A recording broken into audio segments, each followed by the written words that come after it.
This is lighting though. It's like Darth Vader now. Is that better? Is that better? Is that better? As we're live and we're in the background, we're like, hey, that looks better. Hey, look, the King fans. All right, here we are. Why not? This has been a chaotic weekend on all fronts for a lot of people. So, welcoming everyone to the College Football After Dark here on the Voice of College Football.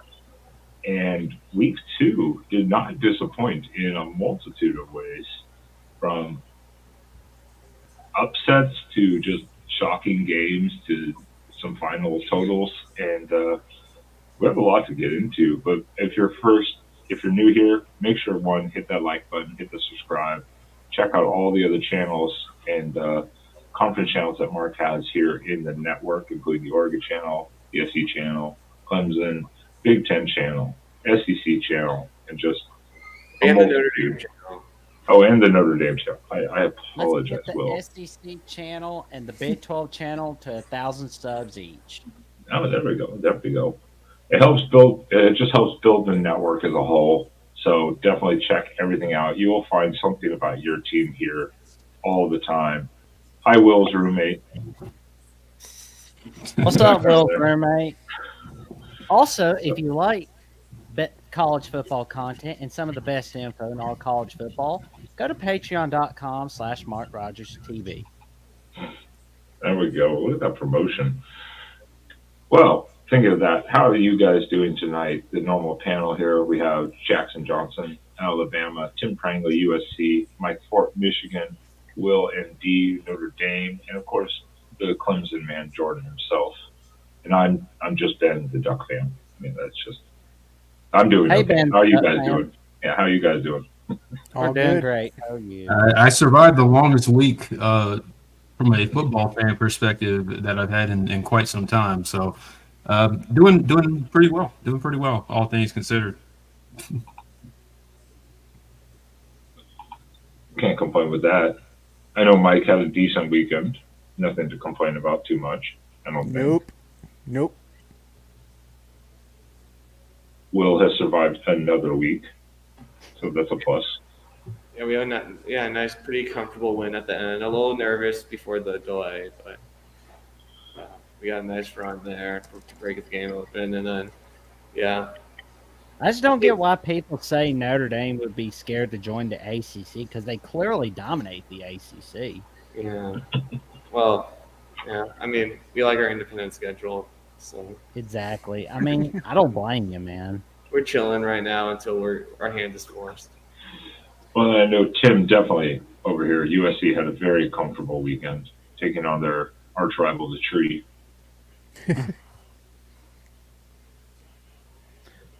Well, The silence I says mean, everything. The silence says everything for Tim. It was a blowout. So that brings us to the man of the hour here. As you said, you're going to take the hits tonight. goddamn.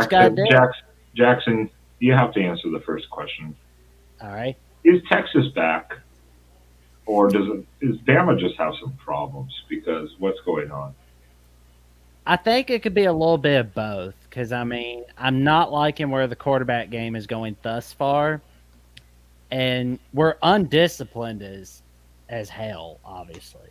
I'm not going to sugarcoat it. I mean, we were 99th in penalties per game in 2021, 129th in penalties per game in 2022, and we're getting killed with penalties again this season. Like, we're obviously undisciplined. Obviously, losing Scott Cochran to Georgia has really hurt us. As for Texas, having a great quarterback, having a great game is key. Cam Newton did that in 2010. Joe Burrow did that in 2019. And now Quinn Ewers did it in Tuscaloosa. And like you said, Ben, is Texas back? Well, it's looking like it. They just can't go down against Baylor or Kansas or Oklahoma or anybody else. Personally, I want to see Texas go unbeaten so we can maybe get a shot at revenge. But if we don't, that's okay. We got 2025.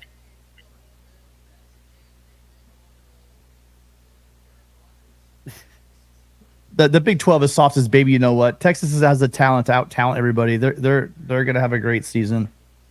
I think you Well, do have some serious problems there, Jackson. I mean, there's a lot of talent. Milroe overall didn't look as bad as I thought he was going to look, to be honest. He made a couple really, really bad decisions in that game. They came up costly, right? You can't that interception to set up that touchdown. That was a dagger. I don't know what you guys thought about Milroe, and I know Will's dying to chime in about Tommy Reese. What did you think about the play calling, I Will? mean, I think Saban just has to let it go. He has to like let the play callers do what they want and bring in their own staff. I think that's what Saban's got to do. Like Saban just likes to do everything his way. I think the game's kind of. I mean, not that the game's like grown past him, but I just feel like he's got to like let coaches bring in their own staff and do their own thing because I think the way that he wants to do things is kind of passed him by in a sense. So yeah, I just don't think bringing in like guys like Tommy and the DC's name escapes me at the moment. Kevin Steele. Yeah, Kevin Steele. God, I cannot forget that name as a Clemson fan. West Virginia fans know what I'm talking It's about. extremely uninspiring hires, and clearly they haven't helped Alabama. I'll be honest, I was super nervous when they hired Kevin Steele. I was like, crap. Yeah. Upgrade Well- from Golding. Well, Dave Walensky puts it here too, and this is unless you're an Alabama fan. Also, this is non-con. This isn't even getting to SEC conference play. When Alabama loses, all of college football wins. Sorry, Jackson, but in a way, it's kind of true because everyone's just been so tired, kind of worn out of hearing Alabama every year. Because you get a second loss, one more loss like in the SEC. I think we stopped hearing a lot about Alabama. So I kind of agree with it. It's a little dark The thing with comment there, but Texas can't have a letdown again like they did against Texas Tech last year. I mean, they lost some games last year that they should have won. So Texas just has to get it together and not play down to competition in the Big 12. Just think of everybody like they're Alabama. That will always help you every time. Yeah. well, thank you, Dave Walensky, too, for that. And then we have John Till, and again, Jackson, and then between you, especially Will, because of Tommy Reese connection, why didn't Bama get in the iPro and just smash downhill? Yeah, I would think that Bama would have the talent. Bama's O-line was good. Bama doesn't have Notre Dame's O-line. No. Like Bama O-line just can't do that. Well, they talk about Alabama murder ball. It's like they don't have the offensive line, and Yeah. there's a big drop off between Jahmyr Gibbs and Jace McClellan. So my question is are the recruiting statistics BS because that line should be full of 5 and 4 star guys? Well, if you don't have the coaches, it doesn't really So matter. you're calling out development, Will? Coaches stink.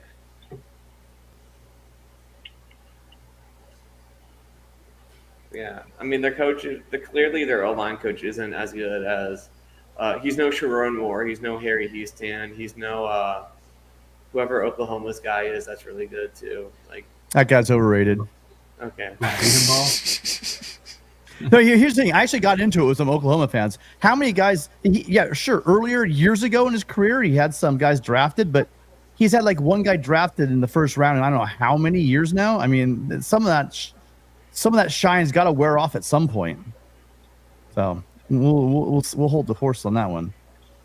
Well, and I think we're not really talking a whole lot, but I mean, yeah, Alabama should be loaded with star talent on the line of scrimmage. But I mean, Texas has recruited really well on the line of scrimmage as well, and that defensive line was They have some really dudes. good.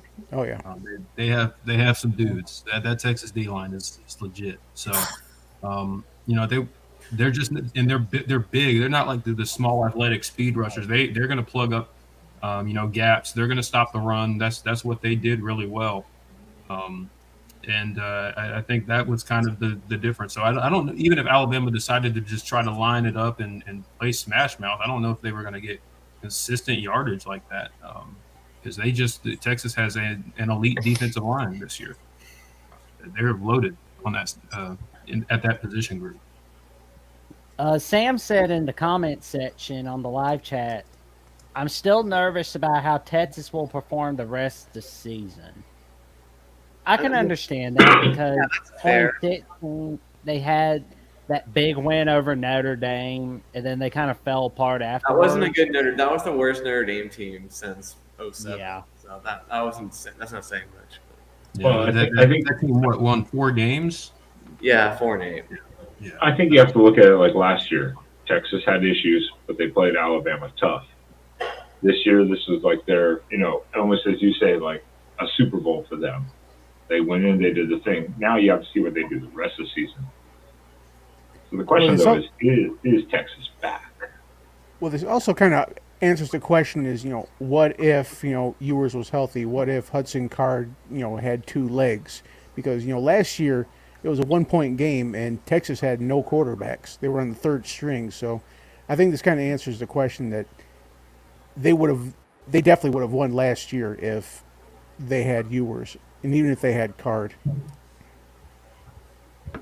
Yeah, if Ewers hadn't gotten hurt last year, they would have beaten us for sure. So it's more probably Bama has some problems. Yeah. That's a fair take. Yeah, it's a fair take because that was a 1-point game.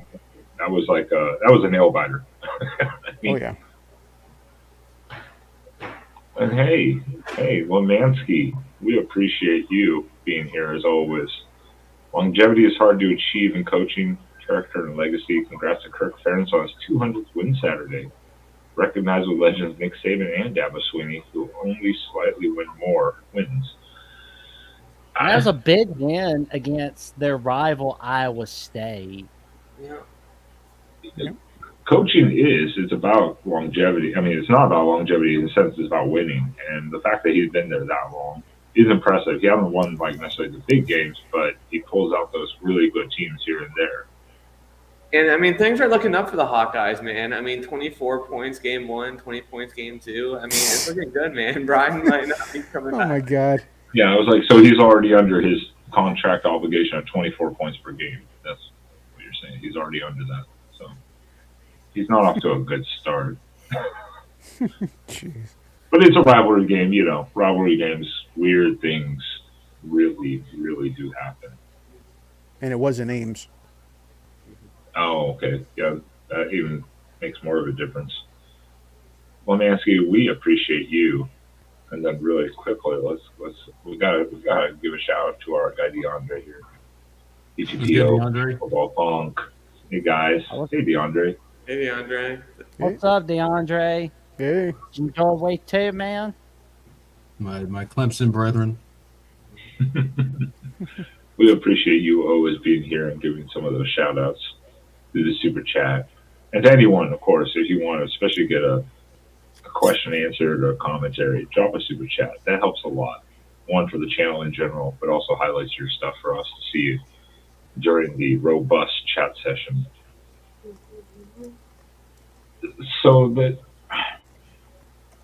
So we don't know if Texas is back. We think Bama has problems. So what about the SEC in general? Because this last couple of weeks have not been very good for the SEC as a whole, as the conference. And it's supposed to be the best conference. Right now, there's only one Tier 1 team in the SEC. Like, that's a championship contender right now, and that's Georgia. Tier 2 teams that could make the playoffs Tennessee could make the playoffs. LSU, if they get their act together, probably not, because Kelly probably would lose in the SEC championship game, but they have a shot. And then Bama. I mean, if Bama turns it around, they could win out. But I don't think any of those teams can win the title. And then there's everyone else. I'm not as high on Tennessee this year as some other people. I mean, if you looked at it was, a minute left in that half, and they were tied 6-6 with the mighty Austin Peay. I couldn't even tell you where Austin Peay is, to be honest. Well, I can't make fun of them too much for struggling with an FCS team for a half, but I will say I think the jury's still out on Tennessee.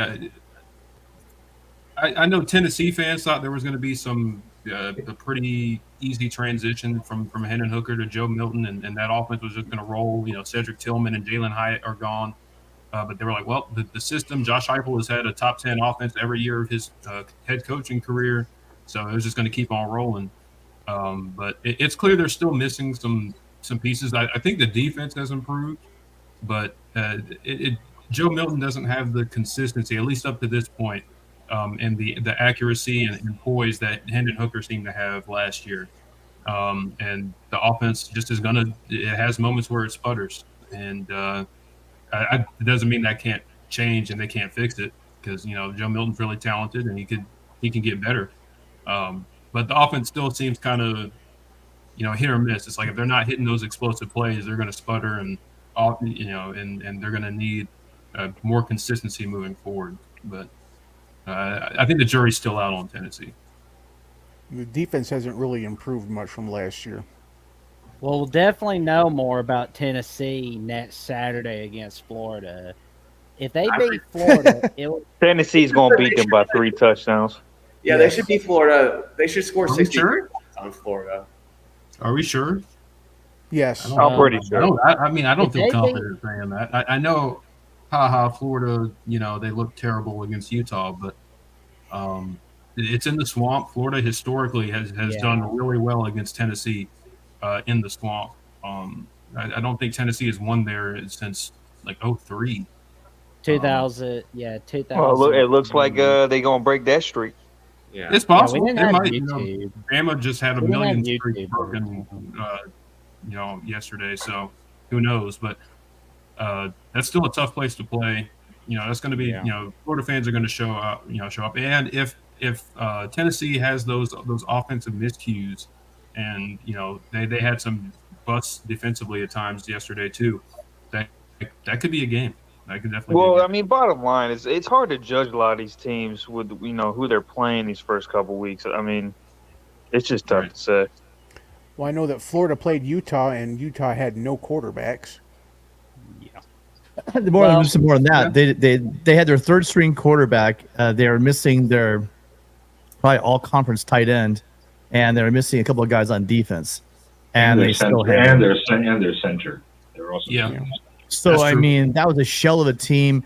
And I'm not dissing Utah, but the myth. I mean, Mark keeps bouncing around the fact that Utah was the best team in the Pac-12 last year.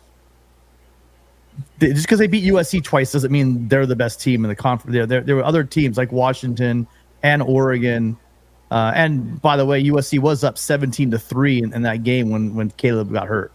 So Utah is a solid Pac-12 team. I'd put them. I have them. I think in my top 3 or top 4 in our power rankings. But without Rising, they're probably about the 4th or 5th best team in the conference at best. And so they handle Florida pretty easily. I would put Wazoo and the Beavers ahead of them. I definitely would put the Beavers ahead of them. I don't know about Wazoo. Look, here's the thing, man. I'm not going to discount Utah. They play a physical brand of football that doesn't seem to mesh well with a lot of Pac teams. So, yeah, they may not be the most talented team in the Pac, but there's something about the way they play that just seems to get them over the hump more often than not. They play great at home. On the road, they're a Jag program. Sorry. Was the Pac-12 championship on the road or at home? No, but if you watch a game, I think who's that guy, the Heisman guy? Who's that quarterback? I think he got hurt in that game. Weren't you up big in the first game as well? Dude, hey, listen, stop being casual and realize that Caleb went down and they would have won. Okay, everyone in football knows that except you, so accept it. Well, hold on. But weren't you up big in the first game as well? How about I don't care? Everyone knows that fact. Well, I mean, come on, man. Let me explain. Ding, ding, ding, ding, ding. All fighters to the corners. So here we go. You want to say it? Here we go. Ready? Yes, we were up 17 in the first game. But June aren't they at altitude? I just said that. At home, they're a different team. So go back to my original comment. I'm just saying, he was healthy in that game. You still lost. It wasn't this guy. He never lets you finish the sentence. So at home, they're a totally different team. On the road, they show they can struggle. Now, do you got it? I mean, I don't think it's really that big of a difference. I just think they're more. It literally is. Go look at their win record at home and on the road. Yeah, I just think they play a physical brand of football that's that doesn't mesh well with certain types of teams. And also our flow. In Tim's defense, that penalty was one of the worst penalties I've ever seen in my life. That cost. I didn't even go there, Mike. I didn't even go there. You know, that was egregious. Yeah, that's the question we need to figure out. So USC must struggle in Colorado then, right? I think we don't know. We don't club here today. That's awesome. We don't know anything about that yet. But what we're discussing right now is. I mean, altitude should give them. I mean, what we're talking about right now is what's wrong with the SEC, because we just talked Bama. We're talking Florida lost to Utah. South Carolina lost to UNC. A&M just lost to Miami. Auburn, we mentioned Auburn should have lost to Cal. Auburn almost lost to the ACC. Auburn's not good. Wow, man. These ACC teams against these SEC teams have been phenomenal. No, there's no Pac-12 this year. You can't claim them yet, Jordan. Not like Tim and them who claim those little big. That hostile ACC environment. Yep. I'm not. But what is going on with the SEC? Because it just seems like a mess. Well, I mean, for the most part. Yeah. The other thing is that all these losses were double digits. I mean, Florida lost to Utah. Was it by 13 points? North Carolina beat South Carolina. I can't remember the score, but it was double digits. Miami beat A&M double digit. Yeah, sounds about right. 31-17. Alabama lost to Texas double digit. I mean, all these teams are losing. I mean, these aren't close games. They're just getting straight whipped. And it's time to start kind of recalibrating our expectations of the SEC. Well, I mean, the main two losses are obviously LSU and Alabama. The other losses, I mean, we're talking about a lot of bottom tier to mid tier programs. I mean, the main. Well, do you realize that North Carolina? Sorry, North Carolina's defense lived in South Carolina's side of the ball. North Carolina was one of the worst, if not the worst, defense in Power 5 last year. And what they got, like 9 sacks on South Carolina? Jordan can probably answer that one. Yeah, it was 9 sacks. Yeah, something like that, definitely. Would you say where would you put North Carolina in the ACC hierarchy? Like right now, it's so hard for 2 games because they look great against South Carolina. And what were they last year? How about that? Well, they were 9-5 last year. They went to the ACC championship, lost that, and lost the bowl game. But they started out with 8-1, 9-1. So what is South Carolina in the SEC hierarchy? They finished 8-5. In terms of, are they mid tier to bottom tier program in the SEC? I'd say mid tier. I won't call them bottom tier, even though so, I mean, call them bottom tier. The one thing I will agree with, I don't agree with Darrell on a lot of things. Don't get me wrong, but one thing I will agree on is let's see where some of these teams land up. Because if it ends up that Florida is one of the worst teams in the SEC and Utah ends up being the 4th or 3rd best team in the pack, I mean that's something we got to weigh out as well. Yeah.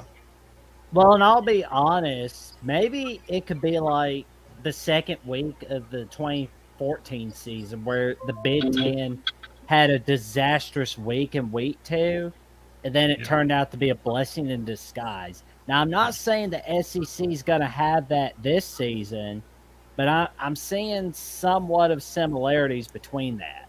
Week 2 and week 1 of the SEC for 2023 and week 2 of the 2014 Big Ten season. That's an interesting comparison. I didn't think about that because that was the week Ohio State lost to Virginia Tech, wasn't it? Virginia Tech and Oregon lost to Michigan State. Nebraska had to have a game-winning touchdown.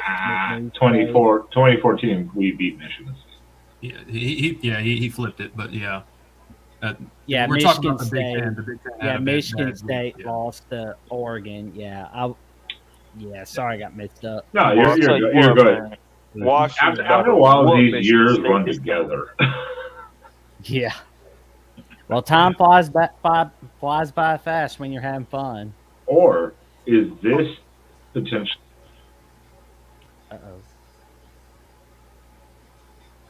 You're muted. You're muted, Ben. God, Damn it, why Ben. does this say the thing is so sensitive today? Or is this a repeat of 2007? Ooh, that's a good one right there. I mean, there's been some weird, already some weird outcomes this season already. Well, I mean, it's just a weird. Real quick, did we hit John's super chat to I'm about to while Jackson was on here, of course, and talking about it because I definitely because It's also just a weird season with these clock rules, man. Like a lot of these games are just Oh, we're discussing that later. they're more Yeah, we NFL like, man. we haven't even gotten to that too. That's in our topic discussion. But yeah, this is a good one for you, Jackson, and we appreciate John Thank you John for the Teal super for this. chat, John. Yeah, Bama leading rusher had 14 attempts. Should be two guys with 20 plus. The Texas D line was athletic, but just running them, use screen passes, ease them up.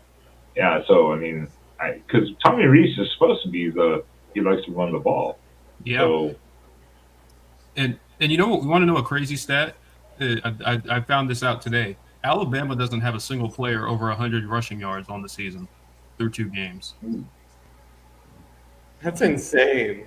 That blew my mind when I saw that. I was like, how Oh, is yeah, that possible? You're guys quarterback the runner, and you have a really good stable of backs, and you have an offensive coordinator that loves to run the ball, and an offensive line that should be good at running the ball, and that blew my mind. Just wait till the conference. I mean, just wait till the schedule softens up. They'll be playing conference pretty soon, so I'm sure they'll get those yards. shots fired. Shots fired. Well, all this talk about how their O line is huge.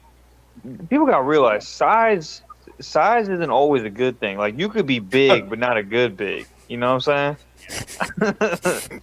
Pause. I'm trying not to say anything here. We just offended a lot of people somewhere in this chat. What I'm saying is, you could be this big O line, but in football, in terms of the line scrimmage, it could be bad weight. Like they could be a big O line, but not be better than O line that's smaller, but put in better work in terms of their body. So they're not really playing like big Bama O lines of old either. So Yeah. There's a question for us from Lomansky, and this involves you and I, Jordan. Yep, Is I'm gonna pull that up. Bama and Clemson suffering from losses of assistant coaches with a little better coaching Buckeyes and or Trojans natty winners? Buckeyes ain't winning nothing with that team, bro. Now USC, I'll admit USC look good. Yeah. USC do look good. I think that's a great question, Lomansky. I mean, with Saban, I think it's pretty obvious. I mean, he's cycled through coaches over the years. That's something that's been happening for a long time. So I don't know if that's what's hurting Bama right now as much. But in Clemson's case, I do think you could point to that. I mean, when you look at the former Dabo assistants that have gone on to other positions that were really instrumental in kind of Clemson's rise. Brent Venables, obviously the most obvious one, but Tony Elliott's the head coach of Virginia. Jeff Scott went on to get a coaching job at South Florida. He's now he'll be back with the program at some point. I'm pretty sure, but there's still a lot of guys and assistants that Clemson has lost over the years. Even not just coordinators, but position coaches. Rodney Caldwell, longtime offensive line coach. He retired a couple of years ago. When you think of the D linemen that they've had, when Brent Venables left, he took Todd Bates with him. And then even before that, when Marion Hobby and Dan Brooks Marion Hobby went and got another coaching job, and Dan Brooks retired. I do think you're starting to see some of that. And if you've seen the experience of Clemson's assistant coaches, it'll blow your mind, like how little experience his coaching staff has. And I do think that is something that has hurt Clemson the past couple of seasons. Do you also think a part of that, though, is Dabo's refusal to use the transfer portal? and like kind of get with the times. I think that's part of. I think that's part of it. I do think it's kind of an overblown uh, narrative. I want Clemson to go into the transfer portal. So first and foremost, let me say that I think Clemson could very much benefit from using the transfer portal. But I think the thing that has hurt the program first and foremost is just the lack of experience in the coaching staff, and that in turn has hurt the talent development on the field. Because if you, Clemson is not hurting for 5-star, 4-star blue chip talent. You go through the names on that roster. These were guys that everyone in the country wanted. It's just I think there's been a stagnation and kind of the talent development when that used to be Clemson's calling card.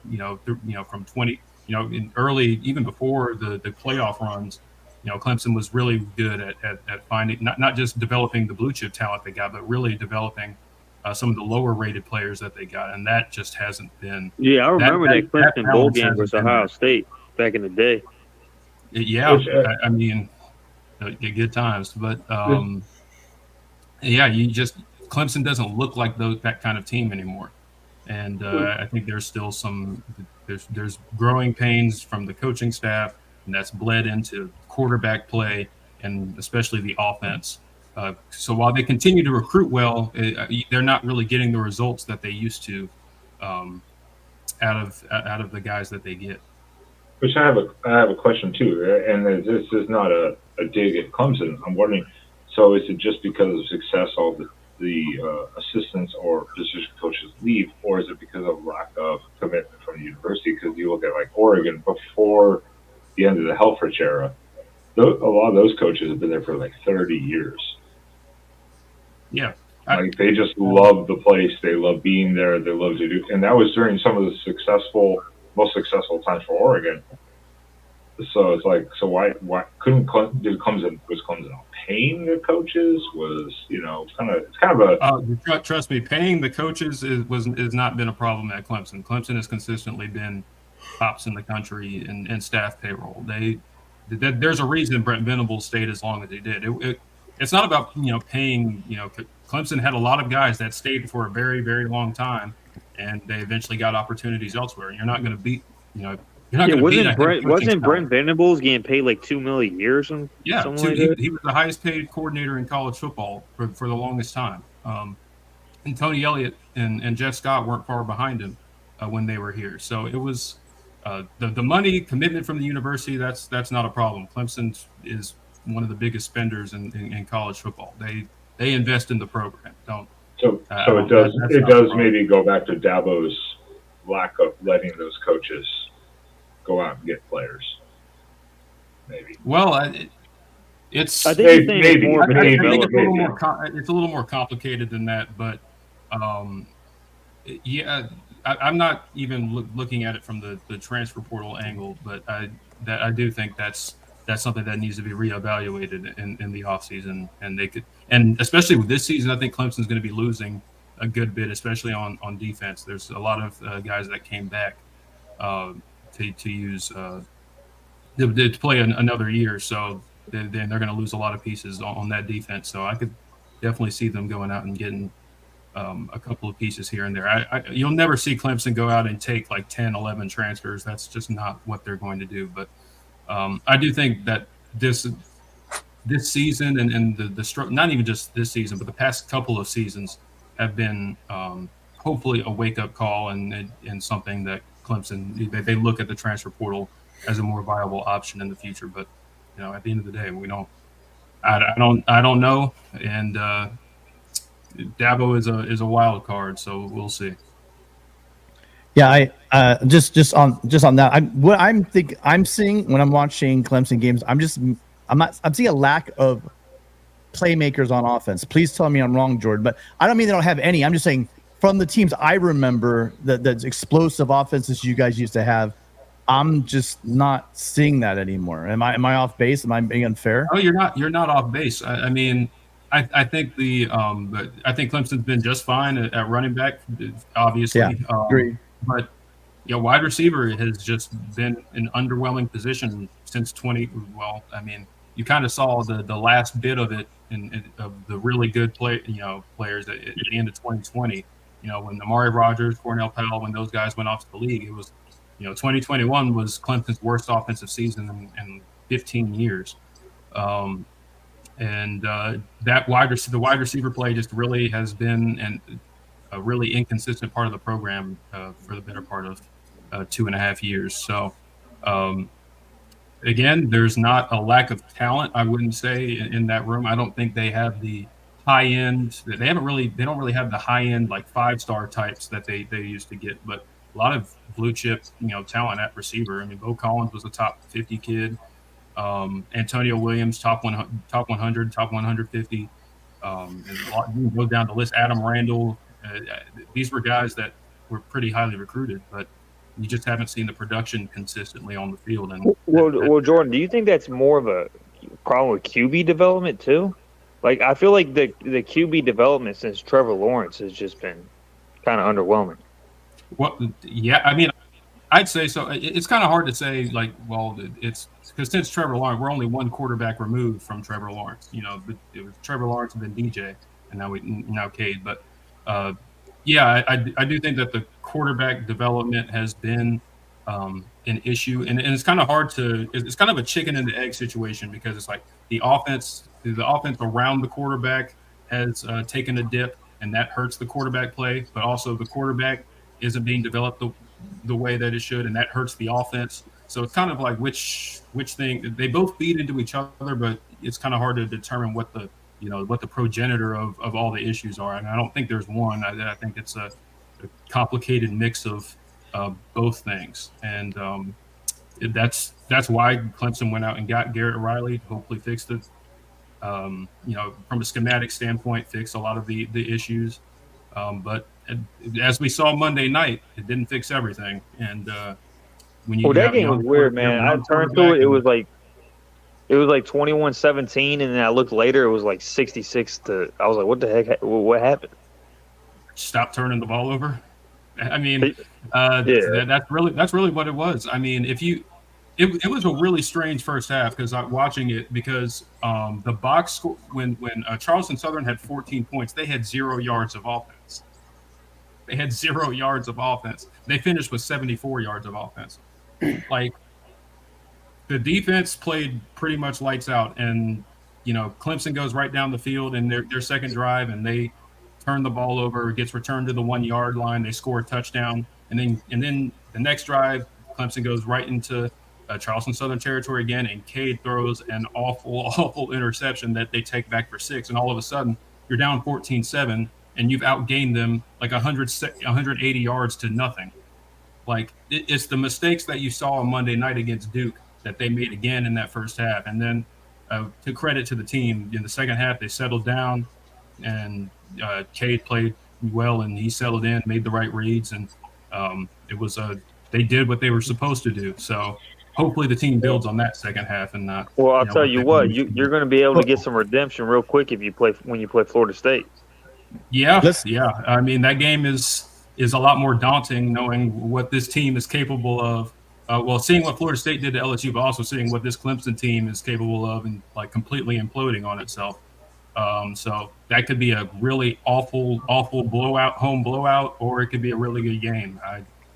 I'm not gonna project too far because I want to see how this team looks like against FAU. I want to see if they can just put a complete game together first before I ever, consider about them possibly, winning that game.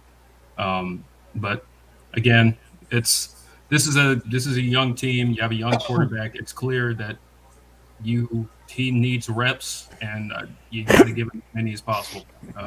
Unfortunately, Jordan, this isn't a Clemson show. You have your own show for that. I was trying to kind of steer the conversation, but yeah. Well, actually, the question was about Clemson and Alabama. So let's give Jordan a break and move over to Jackson. Jackson, they talked about they talked about assistance, and the issue is it just seems since Smart left, Pruitt was there for a cup of tea. You had Sarkisian and you had Kiffin doing a great job. He's been able to bring in assistants to fill the slots, right? But it just seems like he hit like a I don't know. The Tommy Reese thing, if someone on this panel could show me the error in my ways, it just seemed like a knee-jerk reaction, and I think that's going to be a really long season for you guys. Do you have a lot of faith in your coordinators? Not at the moment. I have more faith in Tommy Reese than I do Kevin Steele. That means Kevin Steele is really low, man. There's nothing personal against Kevin Steele, but I mean, he would have not been my first choice. Yeah. Well, Nick Saban's famous for, though, when he brings in coordinators, he usually tells them to go get with his program. He doesn't usually adapt too much to what they want to do. I disagree. No, when Kiffin came, I was going to bring that up. He completely changed the way they run football. I think that Saban's done a good job of knowing what his team needs. He's a CEO. You know, relying on Kirby for the majority of that run was great. But then he brought in Pruitt, which was solid. Then Pruitt leaves, and I just think since then, I mean, I don't know. That's why I was asking Jackson. I just haven't had a really good feel for you guys, the coordinators, because we all know that the head coach gets all the limelight. But you know, Saban really was lucky to have the coordinators that he had to help him go on those runs. And without good coordinators in modern football, you're done. I don't care who you have as your athletes. That's true. And plus, you know, we've always had that reputation of being like a redemption tour, so to speak, because we were part of the redemption tour for Steve Sarkisian, Lane Kiffin, and a few other guys. And you guys were also, one thing I did like about Saban, he was always ahead of time with analysts. I mean, you're seeing NFL coaches as analysts, you know, and guys. Even like Sarkisian initially, right? He came on as an analyst. You're paying head coaches analyst prices to get their information from them, and that's that's the sign of a good coach and a good program. I'm not going to be the one to bury Alabama, but I think that there have been a series of mistakes in coaching that might lead to a long season for Alabama. So you guys might go 10-2. Well, I also think they don't have I also think they don't have the typical personnel that Nick Saban likes to have. They don't have that big bruising running back that has that elite speed. The offensive line isn't quite what it used to be. The quarterback kind of reminds me of Joe Milton when he played at Michigan. He could throw a cannon, could throw a deep ball. He's athletic, but other than that, he's not good at making reads. Like, I feel like it's also just a big personnel issue with what Nick Saban really wants to do. Yeah, I gotta skedaddle, boys, but it's been real. I'll be on the Big Ten show tomorrow, and then me and Jeffrey are going to do our weekly show this week on Jeffrey's channel, so it should be fun too. But yeah, another fun. Will, do you want to talk about Notre Dame before you go? Oh yeah, we had a pretty strong showing against NC State. A bit of a slow start from the offense, which Jared Parker's got to clean up. But I think everyone played pretty well. I mean, some of our new O-line guys looked a little rusty, but overall solid performance. Sam Hartman looked threw the ball great. And yeah, we got Holden Stace, our new tight end. Looks like he's going to be probably the Mayer replacement, more of a Brock Bowers type tight end. He had a huge game, so really excited to see what he can do against the Buckeyes. So, you're gonna beat the Buckeyes by at least 2 scores.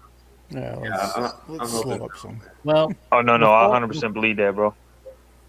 Well, Will, before you go, check out Will ND on YouTube on his YouTube channel. You can also check him out on the post-game show for the Notre Dame channel at The Voice of College Football. And you can check him out on Twitter, Instagram, and Threads and see what he's got to say about the college football world, NFL, and all the other sports that you can possibly think of. He's got some of the best. Will exposes himself online way too much. All right. Hey, Will's gonna be super happy in 2 weeks when they trounce Ohio State down there. Fingers crossed, man. Fingers crossed. We're rooting for you. All right, Will.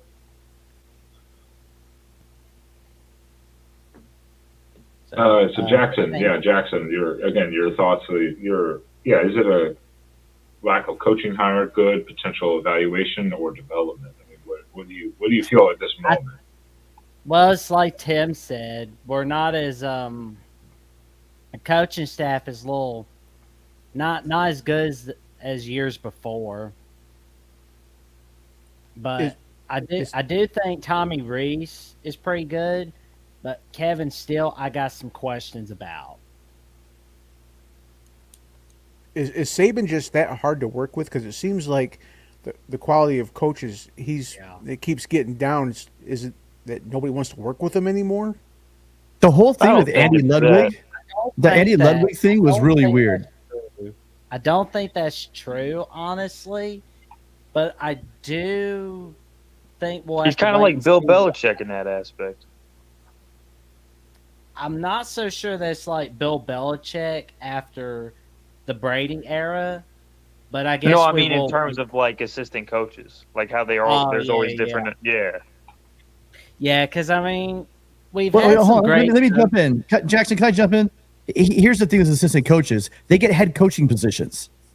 Look at the guys we named. Look at Kiffin. Look at Pruitt. Look at Kirby. Look at Sarkisian. Look at all the guys we're talking about.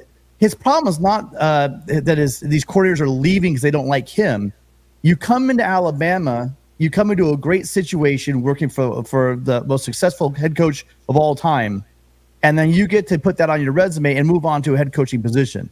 So it's not a situation where people are leaving because they don't like him. Yes, I've heard he's a taskmaster. He's a hard man to work for, but you're working for Nick Saban, so you better be in a row. You better damn well respect who you're coaching, who you're coaching and allowed to coach with. Right. It's not an issue with that. The whole Andy Ludwig thing, I think, which led to the Tommy Rees thing, right? Which is kind of like a reactionary thing. I think that's what hurt.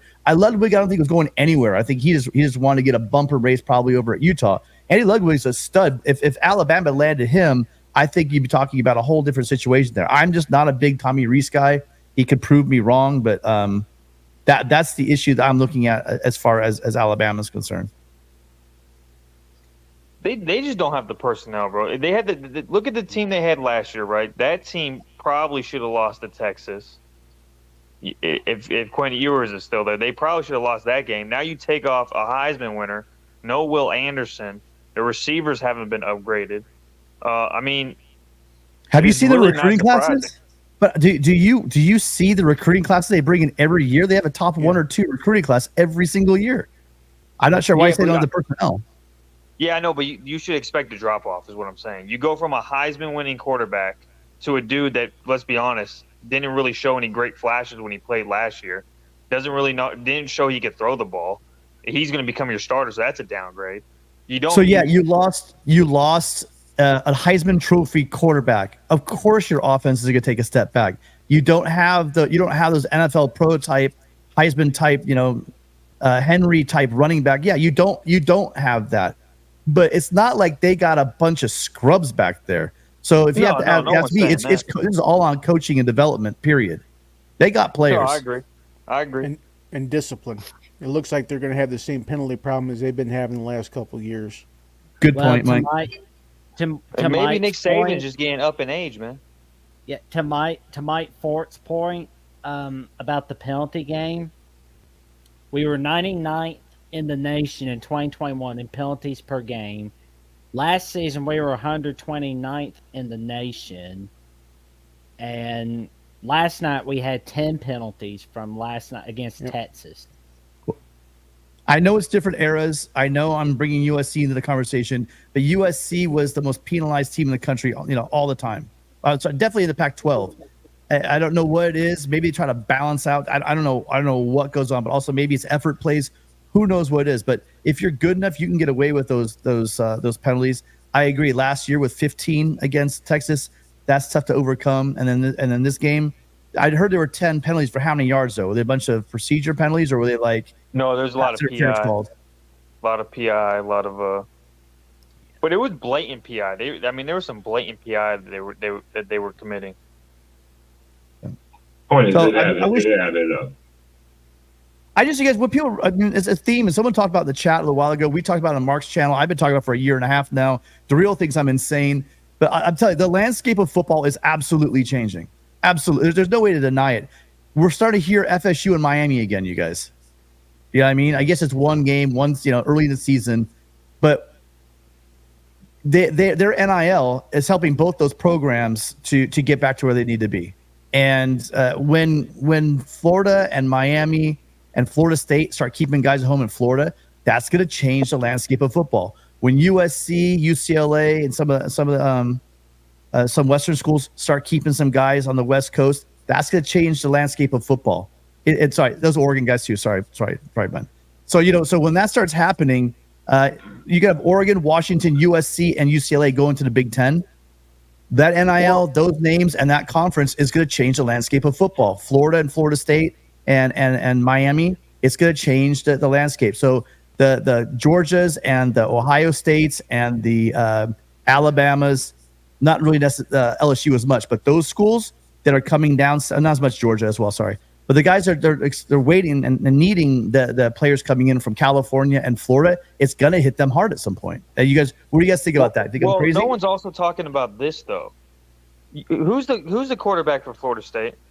What's his name? Travis. Jordan Travis. You know he was in the same recruiting class as who was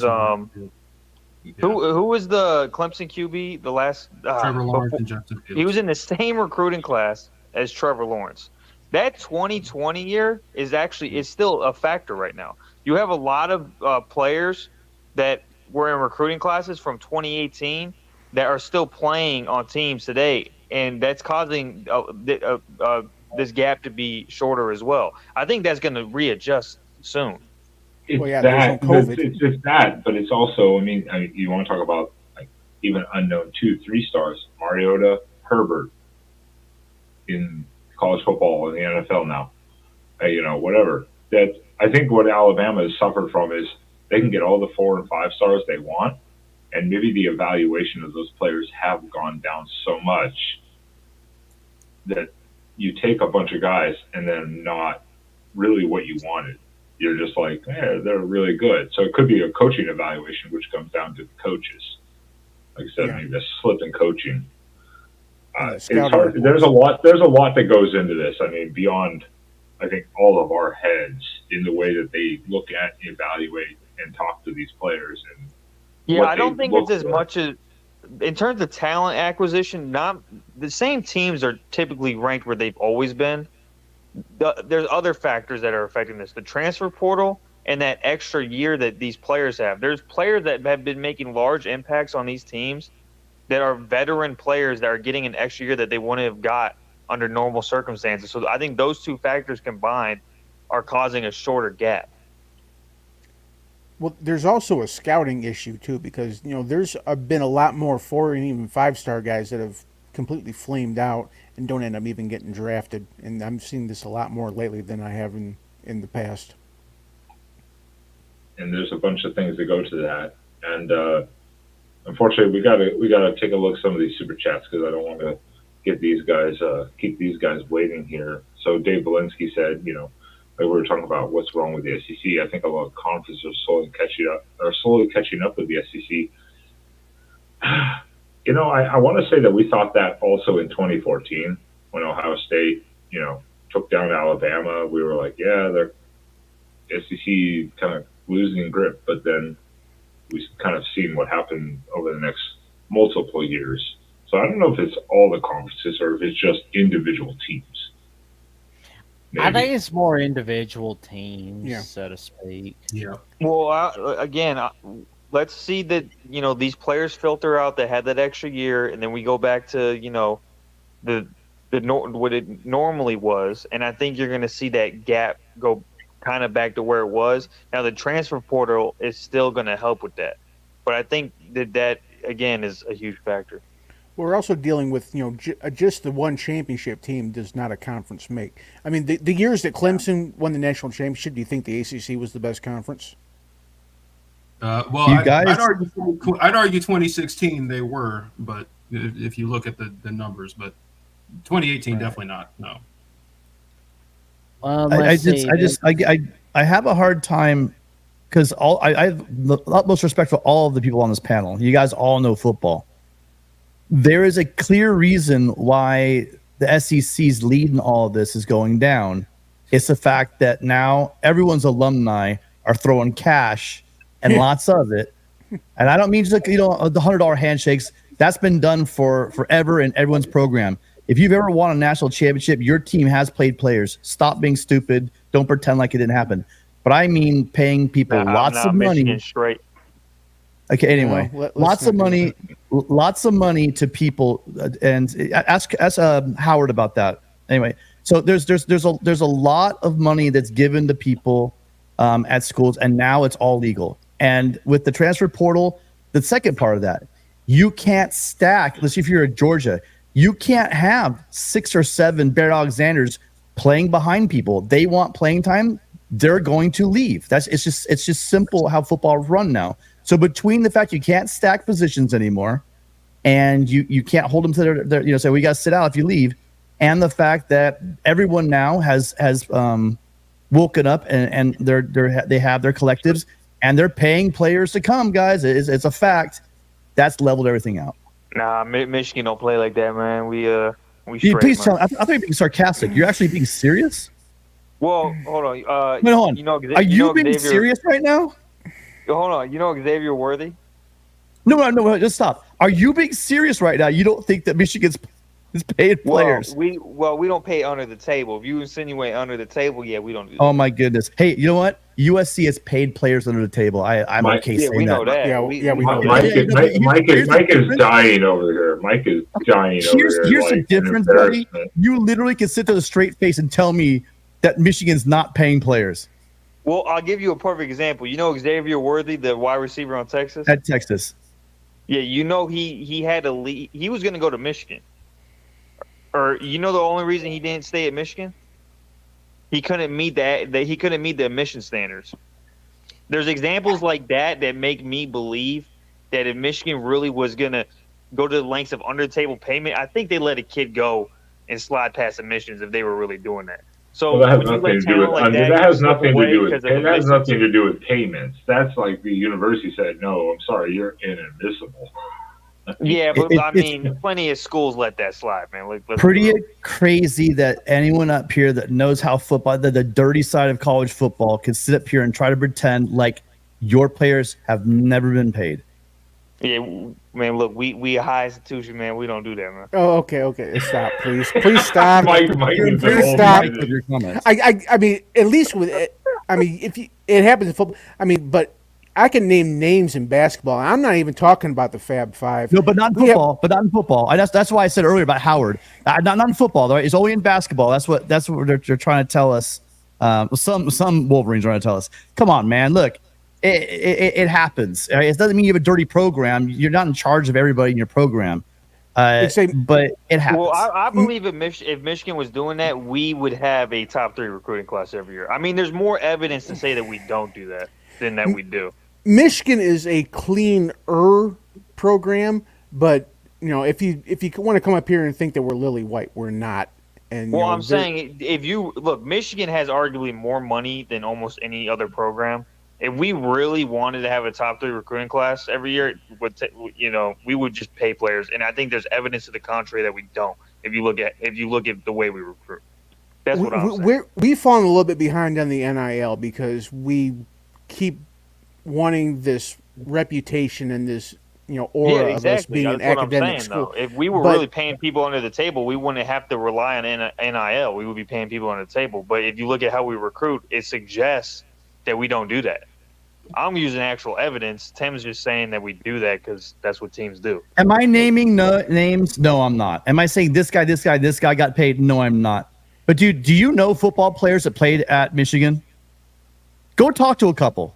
They'll tell you off the record how this stuff goes down, dude. Just stop. You're almost embarrassing yourself right now. It's like Tim Tim you said. really that, think if Michigan wanted certain players, they wouldn't get them? I mean, come on, bro. Like, Michigan has arguably more money than anybody. If Michigan wanted to have a higher recruiting class than they do, I don't think they want to be 10, 11, 12 every year. If they wanted to be a top 5 recruiting class and get, high-end 4 stars and 5 stars, I think they would have the money to pay these guys under the table. But the fact that we don't get them, I think that suggests that we don't do that. All right.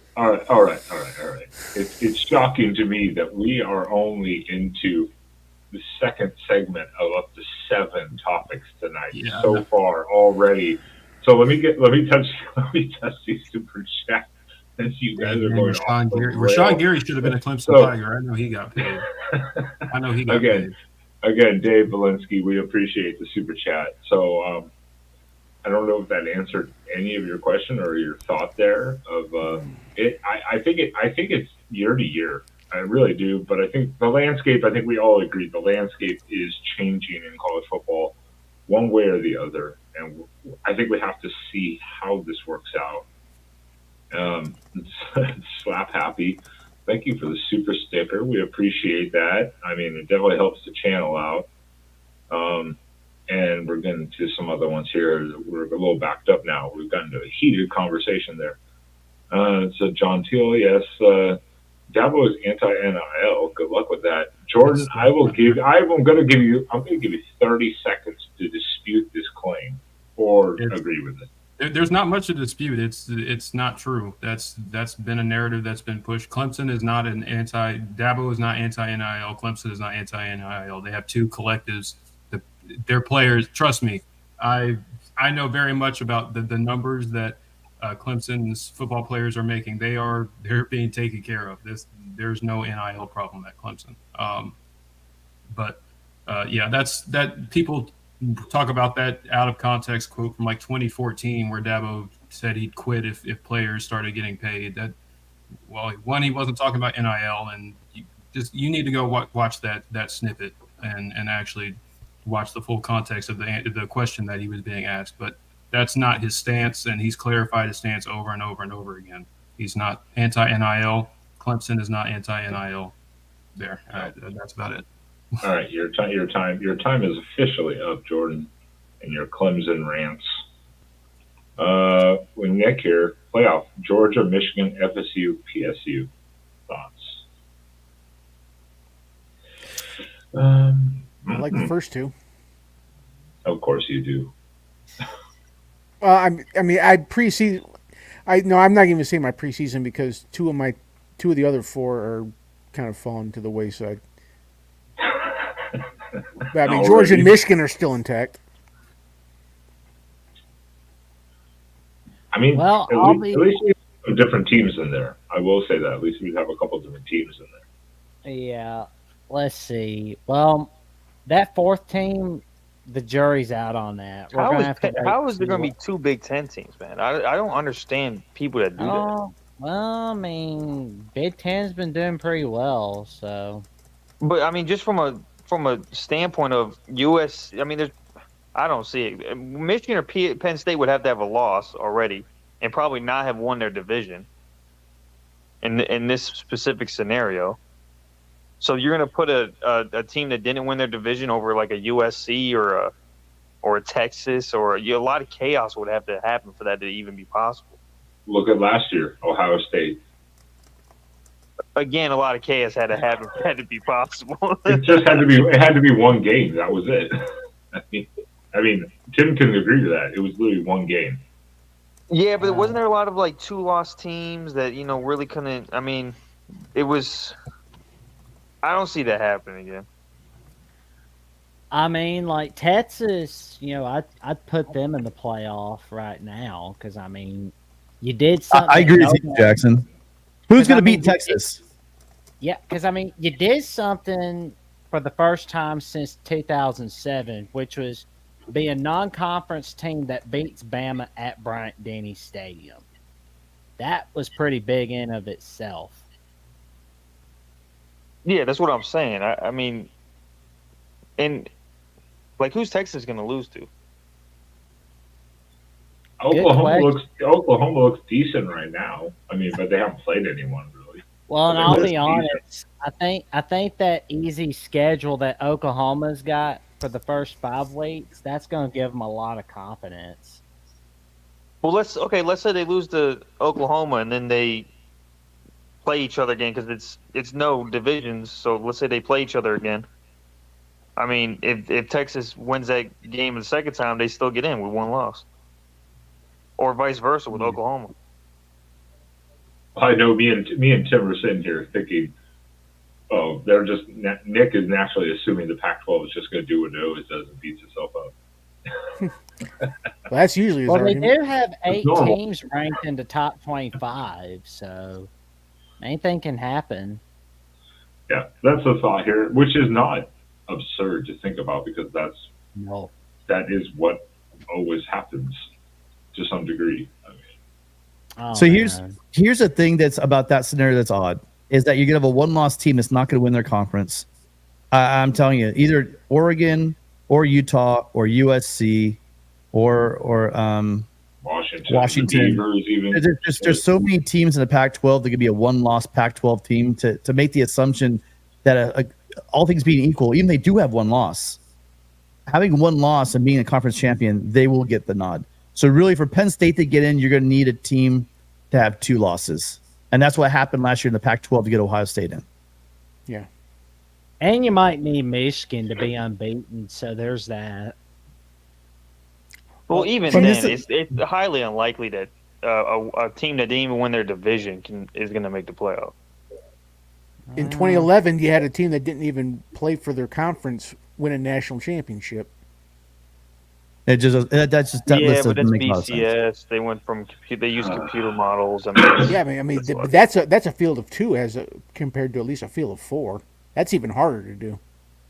All right, this topic, this could be its own show. We could easily argue about this for like an hour. I want to touch upon this because we got to move on to the next topic. But of course, we've got our man Lemansky here. So when Florida and FSU were losing, Iowa got Jazz Patterson from Florida best back on the field Saturday. Some shifty occurring, including buffs up, whiskey attracting fickle. You got to break that down. Hold on.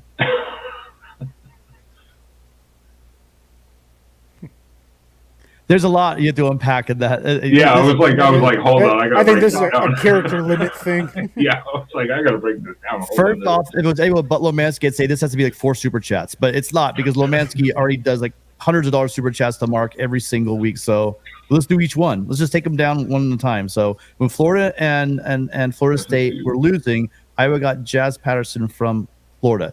So right. So basically, when the programs are down, they're gonna leave town.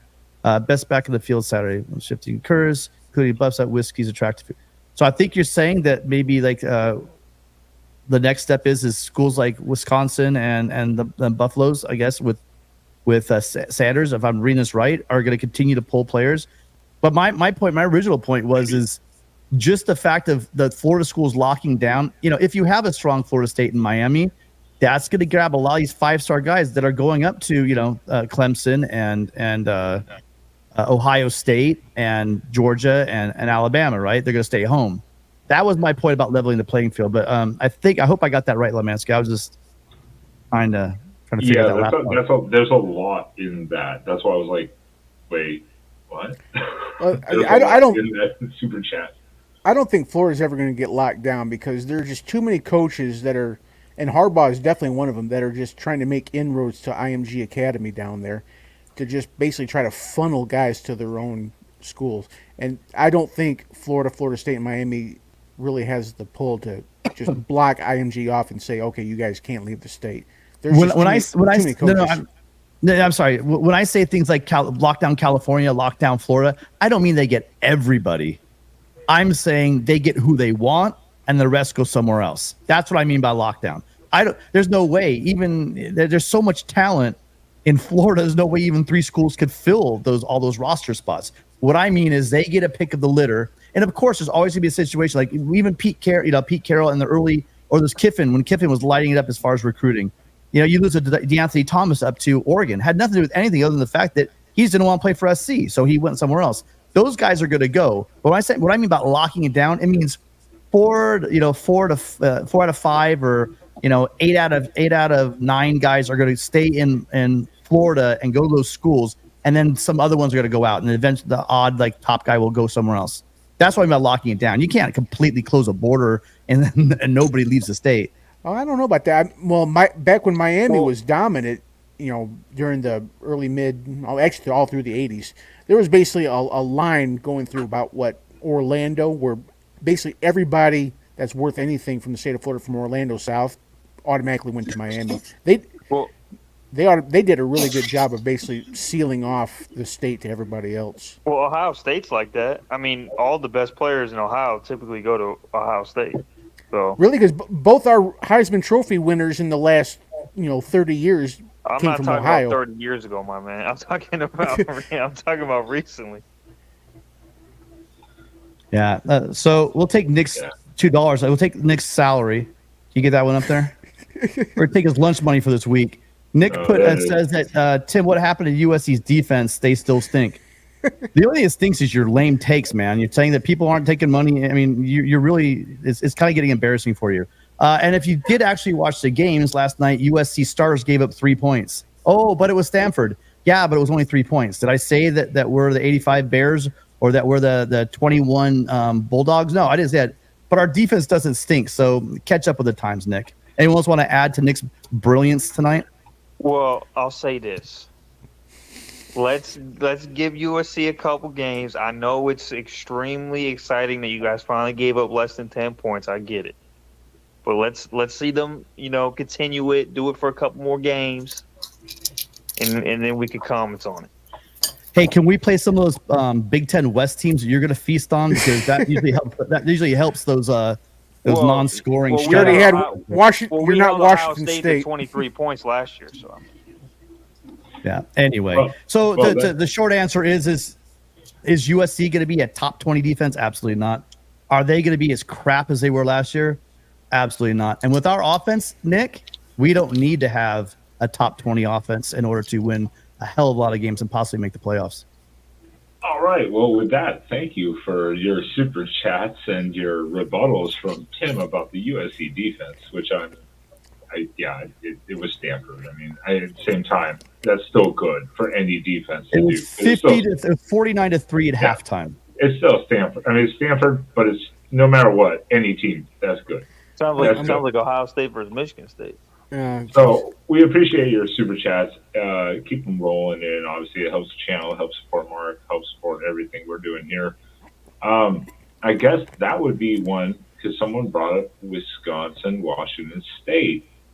What were the surprising upsets of the weekend, or maybe surprising scores of some? There of were a these lot teams? of those. Well, that's why we got to talk about them. We got to talk about them because there were some interesting ones. And Hey, Oregon was one. Hey, you watch your mouth. I will remove you from this stream. I swear to God. But no, I mean, talking about that because. Oh wait, hold on. We got it since he's calling him out. Lemansky, shout out to Tim. Fight on. Don't bring a knife to my gunfight. Go Hawks. Well, the new clock rules is also affecting a lot of these games, man. All right. Well, we haven't even gotten to that yet. We're just talking about surprises. We haven't even gotten to that. I was a little bit surprised that Wake Forest handled Vanderbilt the way they did. Now, I know Vanderbilt's not that good, but I mean, I was under the impression that Wake Forest was basically Sam Hartman and a collection of random guys. I didn't think that they were going to beat an SEC team, even one like Vanderbilt. Well, why not? They beat Vanderbilt last year. Well, with Sam Hartman. I was surprised. I was Here's surprised the by thing that 38-7 victory over UTEP by Northwestern. That's what really surprised me, that Northwestern even won a game. Yeah. I was surprised. I was surprised by how weak Ohio State's D-line looks. God. So here we go. No, but here's the thing about Wake Forest. People think that Wake Forest is just this random program that is like, well, they're the smallest Power 5 school by student enrollment. They don't go out and get these 5 stars, but under Dave Clawson, they have been consistently really, really, really good. And especially at the wide receiver position, they've developed that really well. The offensive system they've run has been effective. I mean, I really didn't have many concerns. I wouldn't say I didn't have concerns about Wake Forest, because defensively they've had issues, but that Sam Hartman was not carrying that team by himself. He had a good collection of skill talent, and a lot of that came back. And Mitch Griffiths, their quarterback, has been in the program a long time, and so I thought they would be fine scoring points, and that showed. That's a good program. They've developed really well. And another one surprised me was the second coming of I won't say what my nickname for it is, but the Texas A&M Miami. I mean, I thought Texas A&M was supposed to have this great. I mean, no, they're offensively challenged, but they're supposed to have this great defense, and Miami just scored at will on them. I'll be honest. I thought it was going to be a lower scoring game. I did not have 48-33 Miami on my bingo Oh, card not for even 20. close. I figured if the over under was in the 40s, I'd have taken under, and I definitely wasn't seeing 80 points. I mean, don't get me wrong. I knew Miami was going to beat Texas A&M. I just thought it was going to be closer. I mean, let's be real. Texas A&M does not do so hot on the road. They're pretty good at home, but they're a disaster on the road. And Well, they proved that Saturday afternoon against Miami. this was a team that a lot of people had as a dark horse for a playoff bid. Yeah, I wouldn't exactly consider A&M a playoff team. Well, it's not because they lack the talent, that's for sure. No. They got great talent, but they just can't get it done. Yeah, But look, look, I'm bringing it back, man, just to have some fun here. Ohio State D line has got to be the most disappointing position group I've ever seen, bro. They got like 3 5-stars on that line, and they can't get no pressure on what did they play? It's something called Youngstown State. And they were getting pushed back. I mean, like, I don't get it, man. well, one of the scores that surprised me was Rice leading 28-0 against Houston at one point. Yeah, I will say Houston's awful, but they shouldn't have been getting kicked around like that by Rice. They beat Houston double overtime 43-41. That was a surprising upset right there. I mean, Washington State over Wisconsin didn't surprise me, but Rice over Houston, that was an absolute surprise to me. Well, you have to remember Texas didn't exactly roll over Rice. Right. So I mean, maybe Rice is a little bit better than initially thought of. Well, and I think maybe they were kind of saving their best plays for Alabama. I think there was that too. And sometimes you play dangerously like that, it's going to backfire. Yeah. And Ben, were there any surprising upsets that you could find for week 2? Again, myself, again, I've been out of it, so I kind of was relying on you tonight. Like I said, I was at the Tech game last night, so Right. Traveled Friday, was dealing with that all day yesterday, was at that stressful game, and then traveled back today, so I've been kind of out of the loop. But and maybe Spaz, you were on vacation, I think, down there. Yeah, so you really kind of weren't watching football either. You were out of the loop also.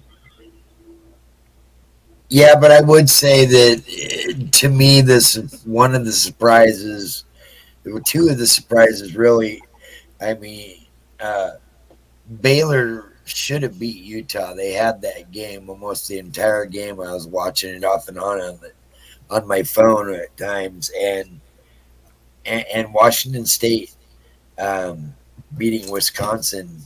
I get it was maybe because it was at Washington State, but still, that was a top 20 team, and they actually handled them pretty soundly from what it looks like. Yeah. Well, I mean, Wisconsin's in their first year with a new coaching staff, and Washington State's a little motivated by the fact that they're kind of left in the dust with Oregon State. Well, and I heard you talk about it too, Jackson, earlier. It's something we wanted to bring up real quickly too in the next topic a little bit is because I heard it a lot from Tech fans last night, which was stupid to me that they would bring this up. Is what you saw refereeing issues yesterday potentially changing the outcome of some games, and some people have said Wisconsin, Washington State was one of those where there was like a fumble and no one said anything, and then all of a sudden they're like, "Oh, it's a fumble." or something like that. But you said some PIs earlier in some games. And Yeah, it was the last play of the game on two of the games I mentioned before we went live. Utah Baylor and Appalachian State, North Carolina. Yeah. I honestly felt like there was a missed call. Wasn't there an interception in the end zone or something in one of those games? I think you're thinking maybe Oregon Tech, and it wasn't an interception. It was called incomplete, and it was if you watch the replay. But that could be another game too. Well, Jackson, what do you think about the fumble that never was? Oh, the fumble never was. Oh, which one of the games was that? Well,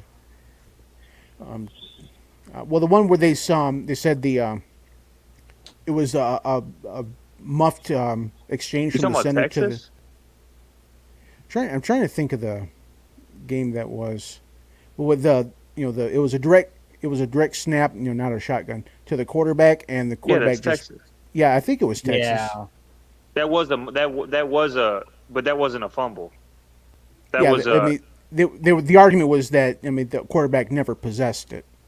yeah, which was correct. If you watch the replay, he never had the ball. So that makes it a backwards pass, I think. So that means that whoever picks it up can advance the ball because it was never originally possessed in the first place.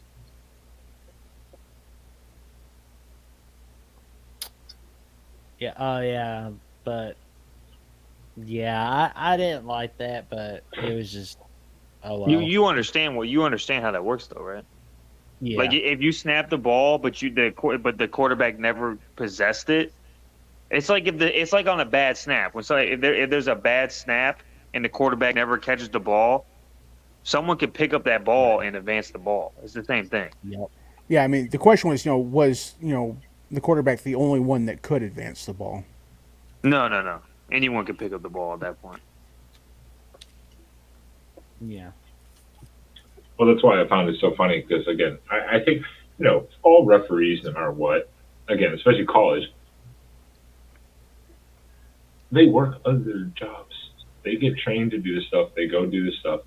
There's going to be missed calls. Oh, yeah. And so I think when someone says, oh, they missed this call that cost us the game, it's like, well, if you're the better team most of the time, especially if you're supposed to be the better team, you should never leave it up to an official call to potentially cost you the game. You shouldn't even be in that situation. Does it happen? Yeah, they got that call right though. I mean, it's like the Tech fans have been blowing up my short of the end of the Oregon game at Tech when the clock expired, and I was like, hey, a win's a win, and they were like, the refs threw that game. I'm like, oh yeah, the refs called 124 penalty yards on Oregon in order to throw Yeah. the game. Yeah, okay, guys, come on now. We had more penalties than rushing yards. Don't give me that. So Ben, you were there. How many of those calls were questionable on ours? I've heard from a few people that there was a few questionable calls that were made on Oregon. On ours, no, I thought the refs from even the sideline, and I was ninth row behind the defensive line guys on the sideline, like ninth row. I thought the refs did a pretty good job of calling a pretty fair game. I mean, they called everything that they saw. I mean, I've liked the reffing this year for the most part. yeah, I have not had a personal issue with too many calls. There's always one or two where you go, but I mean, you think how fast that's going for that guy on the sideline to call that? I thought it's been pretty decent myself personally. I thought it has been. The only argument I've had is it seems like in recent years the definition of the word indisputable has become kind of muddied because I've seen a lot of calls either get overturned that shouldn't be or stand when they should have been overturned because, I mean, what I think is indisputable, I guess my definition of the word is different than the referee's. I think it's easier, Mike, just to say it stands. Do you know what I mean? Because regardless of the terminology of saying that it's confirmed or it stands, it's better just to say that because one, you don't want to show up your colleague, I think, a little bit of it, because all you're just saying is, look, we can't prove it otherwise. Do you really get offended though? I mean, Mike, if they say stands, I mean, it was clearly it could have been reversed. Well, I mean, I don't want to dwell on this. I don't want to be that guy, but we're going back to the TCU game, where Roman Wilson, it was ruled a touchdown on the field. And that was clearly they were showing the replays on the field, and there was really no camera angle I could see that says he was clearly not in the end zone. So I mean, that should have been, it wouldn't confirm, but this one should have been call stands. But they actually can overturn that, and I've seen where they overturn it. It's like, I don't know what they're seeing, but I don't see indisputable, and I just use that as an example. Fair enough. Yeah. Well, I think they have other angles. That's the one thing. I mean, trust me. I was literally in the tech stand where Bo Nix made a risky throw, and it almost got picked off by a defender in the end zone, and he went down. There was a foot in bounds, but when he went to the ground, it fell out from underneath him, and he just kind of scooped it back up. And they called it incomplete on the field. Review went back and looked at it, said it's going to stand as it was called, and the Tech fans were absolutely livid. And I'm like, dude, it's loose underneath him. He didn't complete the catch. So also you get the fan perspective. Yeah, a lot of people don't really understand what a catch is in college. Like, it's not just you catch the ball. It's you have to complete it through the process of going going into the ground. Like that, the Michigan game and TCU is a perfect example. Wilson catches the ball, but he doesn't have complete control of the ball until he's in the end zone. So a lot of college fans don't really understand what a catch is, and I think that's part of the confusion. That is a fair point. That's a fair point. I think the catch and completion of the catch sometimes is confusing, because I hate when I see receivers catch a ball in the end zone, roll, and then just throw the ball. And I'm like, well, did they really complete the catch? Yeah. Like, just hold on to the ball for a second, stand up, and then drop it. But people still do it, and I'm always like, yeah, like if I catch the ball, right, but I'm juggling it still, and I haven't fully possessed the ball, the catch is not complete until I've gone through the whole process of a catch, which includes fully possessing the ball all the way through the process of the catch. Well, I mean, the point I was making is that, I mean, if the call on the field had been, the guy was down at the half-yard line, and it said call stands, I'm fine with that. But I mean, but I said this is just an example. I've seen penalties in the last few years where they overturn it, but it's definitely not indisputable. And I kind of wish that the referees would kind of be a little bit more discretionary on this. It would have to be. It has to be beyond the shadow of a doubt, and it seems like they're kind of going back and almost rewriting it. Well, there is the subjective ones, especially like targeting. Like replay will say that's not targeting. That's why people have said there needs to be like a level of it almost, but at the same time, then it's more subjective. So I don't know if there's a correct answer that's going to please anyone in those types of situations, because like, was it purposeful? Was it hard enough to be considered a target to get ejected for a half? Or well, a replay doesn't show how hard; it just shows where. No, but you get what I mean. Like, was it intended or was it accidental? That's subjective, though, and that's where you get a gray area, because then you're relying on someone else to interpret someone else's actions or what they were trying to do in a moment of quick action, and it becomes a mess at that point. The only thing you can really look at is you can look at what the offensive player does, because there are, and I know they do it, there are offensive guys that put themselves in positions to where, what would be normally a clean tackle looks like targeting on a replay. And I think that more offensive players should be held to a standard. I mean, if you intentionally lower your head forward and basically, I don't want to say push your head there, but if you make it to where, your helmet's going to be the first thing hit, that's on you. That shouldn't be targeting. And I think that's something that you can look at and you can kind of tell motive through a replay. No, that it should not be. If the offensive player lowers his head and the defender comes in and lowers his head in like a tackle mode, that should not be ever targeting because the offensive player put himself in that position. But they also have those. They also have those rules now where if the offensive player is initiating it, apparently, now I don't know how many times it's been called or noticed, the offensive player, if they initiate, apparently then that's not even to be considered for targeting anymore. Apparently, but is that always going to be the case, or are we going to see some weird calls during the season? Probably.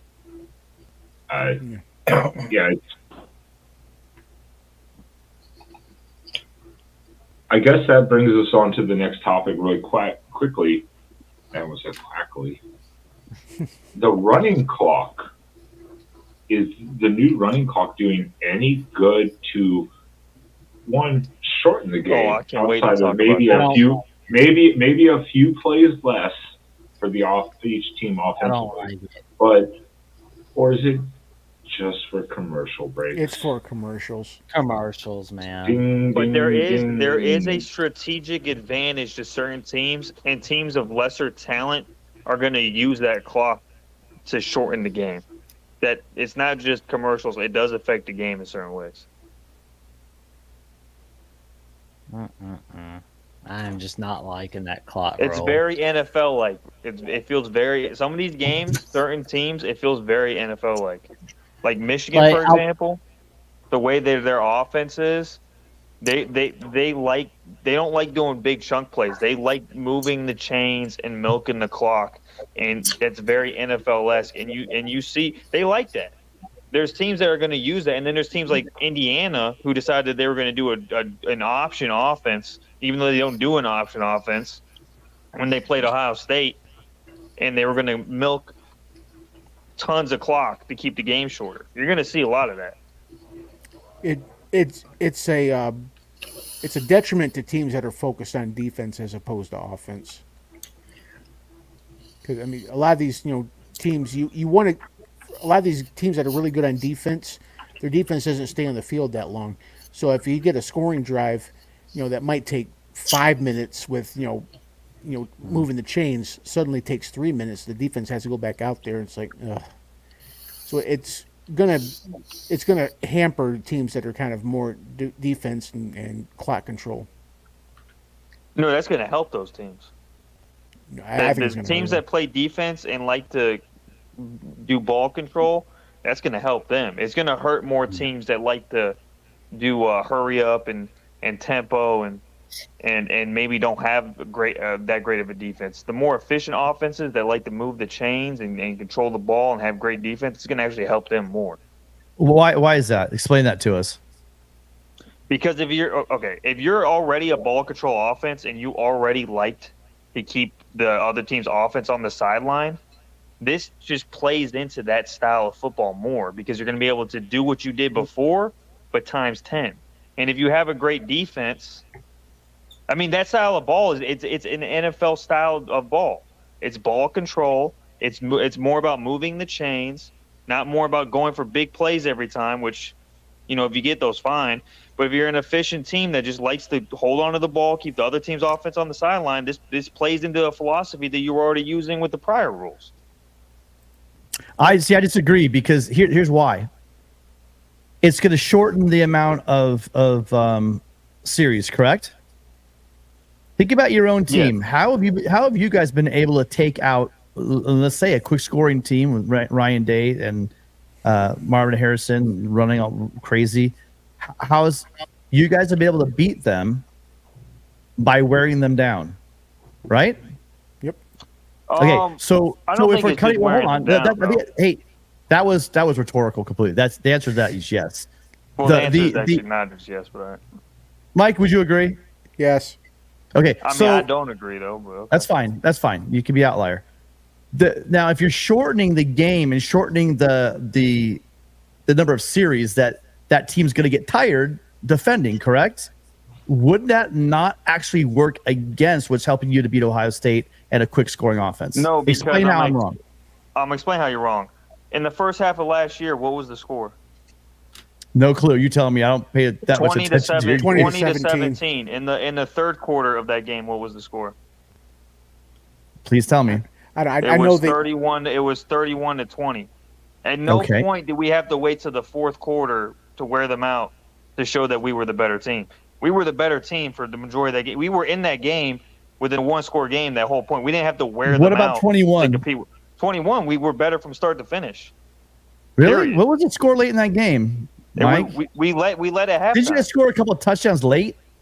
yeah. We led at halftime. It was Donovan Edwards. We never gave up the lead after halftime. We Donovan led from the second quarter on. What do you Donovan Yeah, Edwards two had a runs, wasn't it? 75-yard run, and then on the next drive, Yeah, but we Stroud, were already up 11 before we even did that. So this whole narrative of we need to wear them out is false. We were already beating them prior to doing that. All right. Anyway, so what you were just describing was a team that can wear you down by moving the ball and methodically down. If you're a quick scoring offense and you're scoring at a high clip, why does it matter if you lose a couple drives? I at the end of didn't the game? say wear them down. I never said that. I Well, said Hey, well, forget the wear down part. What's your point? my point is if you like to control the ball, control the possessions, Mhm. and you're a team that's more NFL-esque that likes to run the ball, do 9-10 play drives, Mhm. and control the clock and keep a team that likes to do tempo on the sideline so that they don't catch a rhythm, this plays into that style of team. Does I mean, anyone on it's the that panel simple. understand his logic? Because I'm missing it. Because someone on the panel that understands what he's saying Well, explain to me. If you're a tempo team, then the clock changes do absolutely nothing to you. Yeah, I'm not seeing the logic behind the quick score or Yeah, slow I mean- methodical moving chains. The best offenses right now are not suffering from productivity. There's not. Yeah, Well, they're it's not. just, They're not business against as lesser usual. competition, but when they play a team that's actually on their level that likes to do that, it may affect them. Yes. I mean, have to my question disagree. is I have to why? disagree with Jay. I have to disagree with Jason in the comment here because at the Tech game last night, every time 30-second timeout, and they'd pull out a 2.5-minute banner for TV timeout commercials. That's all it does. It literally just seems it's a 30-second timeout, and they have a 2.5-minute break for TV commercials. This is just ad revenue, but it doesn't slow down high-speed offenses because if an offense scores in 5 plays and is running hurry up, it's not going to slow them down. Now, for slower teams, you can say that benefits them, but not really. I mean, maybe it cuts out a drive for the high speed. It's not affecting the offenses to a degree. It's more TV revenue. It's more commercial breaks. That's the only thing it's really doing that I've noticed. You're not going to see it when you're playing these garbage teams. This is when you're going to see it. When a team like Michigan plays Ohio State late in the year, when a team like I don't even know if Utah likes to do this, but a team like Utah plays USC. Teams that like to do this, teams that are more on those teams' levels and that can take advantage of that, are going to take advantage of that, is what I'm saying. You're not going to see that when USC plays San Jose State or when Ohio State plays Indiana. You're not going to see the advantage there. You're going to see the advantage when a team like Penn State might even use this to their advantage with their run game. You're going to see that in those type of games. You're not going to see that early in the year. Okay, but you still haven't explained to me. Listen, I'm going to move on because you haven't explained what the difference in being. It comes down to efficiency on your drives. If you score, if it takes you 3 minutes or if it takes you 25, I'm saying defenses get tired.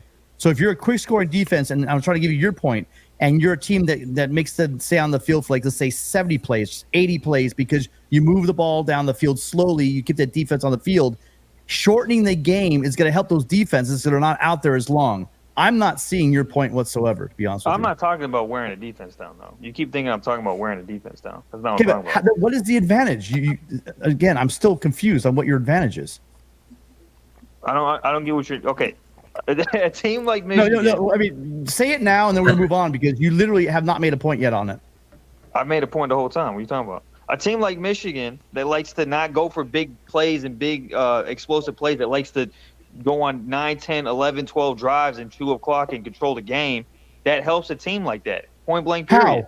How? Tell us how. Yeah, Tim's right. How? How many times I gotta explain how? Like, No, I you don't haven't understand explained it once. You just say it and you don't give an explanation for it, man. it. Okay, Michigan plays USC in the playoff. Okay. Michigan has an elite defense. They play complementary football. Michigan knows that USC, especially with the way their offense is, likes to be explosive, likes to play tempo, likes to keep their quarterback in a rhythm. So Michigan's going to use that to the advantage, especially with the new clock rules. Keep their offense on the field, go on long 8-minute drives, 8-minute drives. Make sure that Caleb really doesn't catch any rhythm. Is going to be efficient with their drives, but not only be efficient, but control the clock, especially in the second half of the game. I don't understand what you don't get about that. Okay, but Because Caleb that has Williams literally can only nothing to take do one with play shortening the game. and go How does 75 that not yards shorten the and game? no big deal. How does that not shorten the game? If you can keep the clock running and limit the other team's possessions, how does that not shorten the game? It's not about it's scoring points, man. Don't you get it? We win this game by not time of possession. You win the game because you have more points on the board. Okay, so if I could limit USC to 5 drives in a game instead of them All right, having we're a done. 10, Okay, yeah, 10 just drives have your in a game. statement. I'm done. Like, I don't understand what you don't get about that. No, I get. Tim's point is you can take 8 minutes to score. That's great, but if they take a minute to score a touchdown and match, then it doesn't do It's not anything. going to matter. Well, look, I'm saying a team with a great defense like Michigan that could actually get stops. It's not just. I'm not saying That- USC is not going to that- score on every drive. That I'm saying defense against TCU. Okay, I'm let's not saying- go there, I'm Ben. saying if, I mean, I'm just bringing up a point. He wants to say hold a on, this great is the defense. philosophy right here. I'm just bringing Great it up. You want to say a defense. great defense? Hold on, the great you stop USC, you get the ball back. You control the ball. You go on long drives. USC gets the ball back. They might score. The next possession, Michigan might score. They might limit USC to 6 possessions in a game. That shortens the game. That gives you a better chance to win. It's simple philosophy in football. I don't understand what you don't get. Well, what I don't get is the only point that sort of made sense was that you were going to get stops, but that has nothing to do with the clock. You see, I think you're saying is that the team that scores and has the better defense and keeps them from scoring is going to win the game. That's literally your argument. It has nothing to do. Well, I get you're saying there's less chances. Hold on, dude. I'm not done. I just listened to you for a while. What you're saying is you're going to have longer drives. You still only get 7 points for that. USC in your scenario has shortened drives. They only get 7 points for that. What it comes down to is stops. I can barely see your point that you're saying that. So here's where your logic drops. You're thinking that if USC has less chances, that means that the advantage goes to you. What if USC doesn't? What if you don't? What if USC gets more stops? Then what? I mean, that's always a factor. But your logic is severely flawed. flawed. No, it's not. The perfect example of this is how Michigan was with Josh Gaddis. Michigan tried to go with a spread team that played more like an open offense and tried to keep up with Ohio State. And what happened? Yeah. Okay. What happened? Whatever. Wait. Great. USC gets stops? Okay, hold on. All right, let's. I'm just kidding. All right. Yeah, I get what you're trying to say. It's a give and take because by doing that you limit your own scoring opportunities by doing that as well. So look, it's not perfect. I'm not saying it's perfect. I'm saying there's pros and cons to it. Yes. Could it backfire and USC scores on every possession if it's only 5 possessions that they get? Sure. But there's a better chance of winning the game against a team that's like that, explosive on offense, if you could limit the possessions and hopefully you get a stop on 2 or 3 of those possessions. I'd rather do that than give them 10 opportunities and they score on 6 out of 10 or 7 out of 10 of them.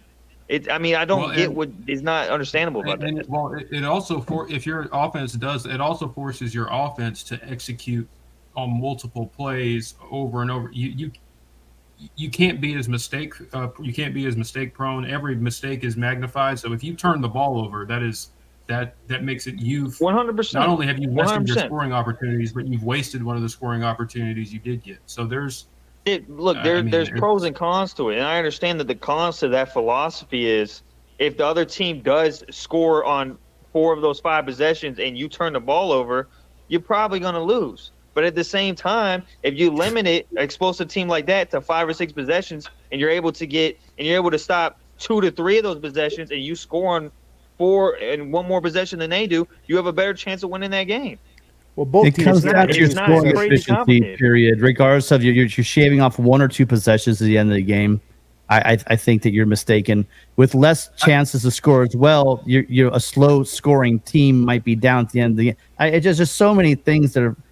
I think we You're should trying have to this make it seem. conversation at the end of the year. That's Yeah, what I it's think. just this was just We a don't complete have waste of enough time. of a sample size to really see what effect it actually has. I'm glad I walked Well, away because I was like, the main I thing it knew will I affect was is the arguing fourth about this quarters, for like obviously. 5 minutes. Yeah, no. The main thing it's going to affect is the fourth quarter. If you're up 2 scores in the fourth quarter, you can really put the game away too. I mean, there's a lot of things that you could use as an advantage. Well, don't ask Texas Tech that.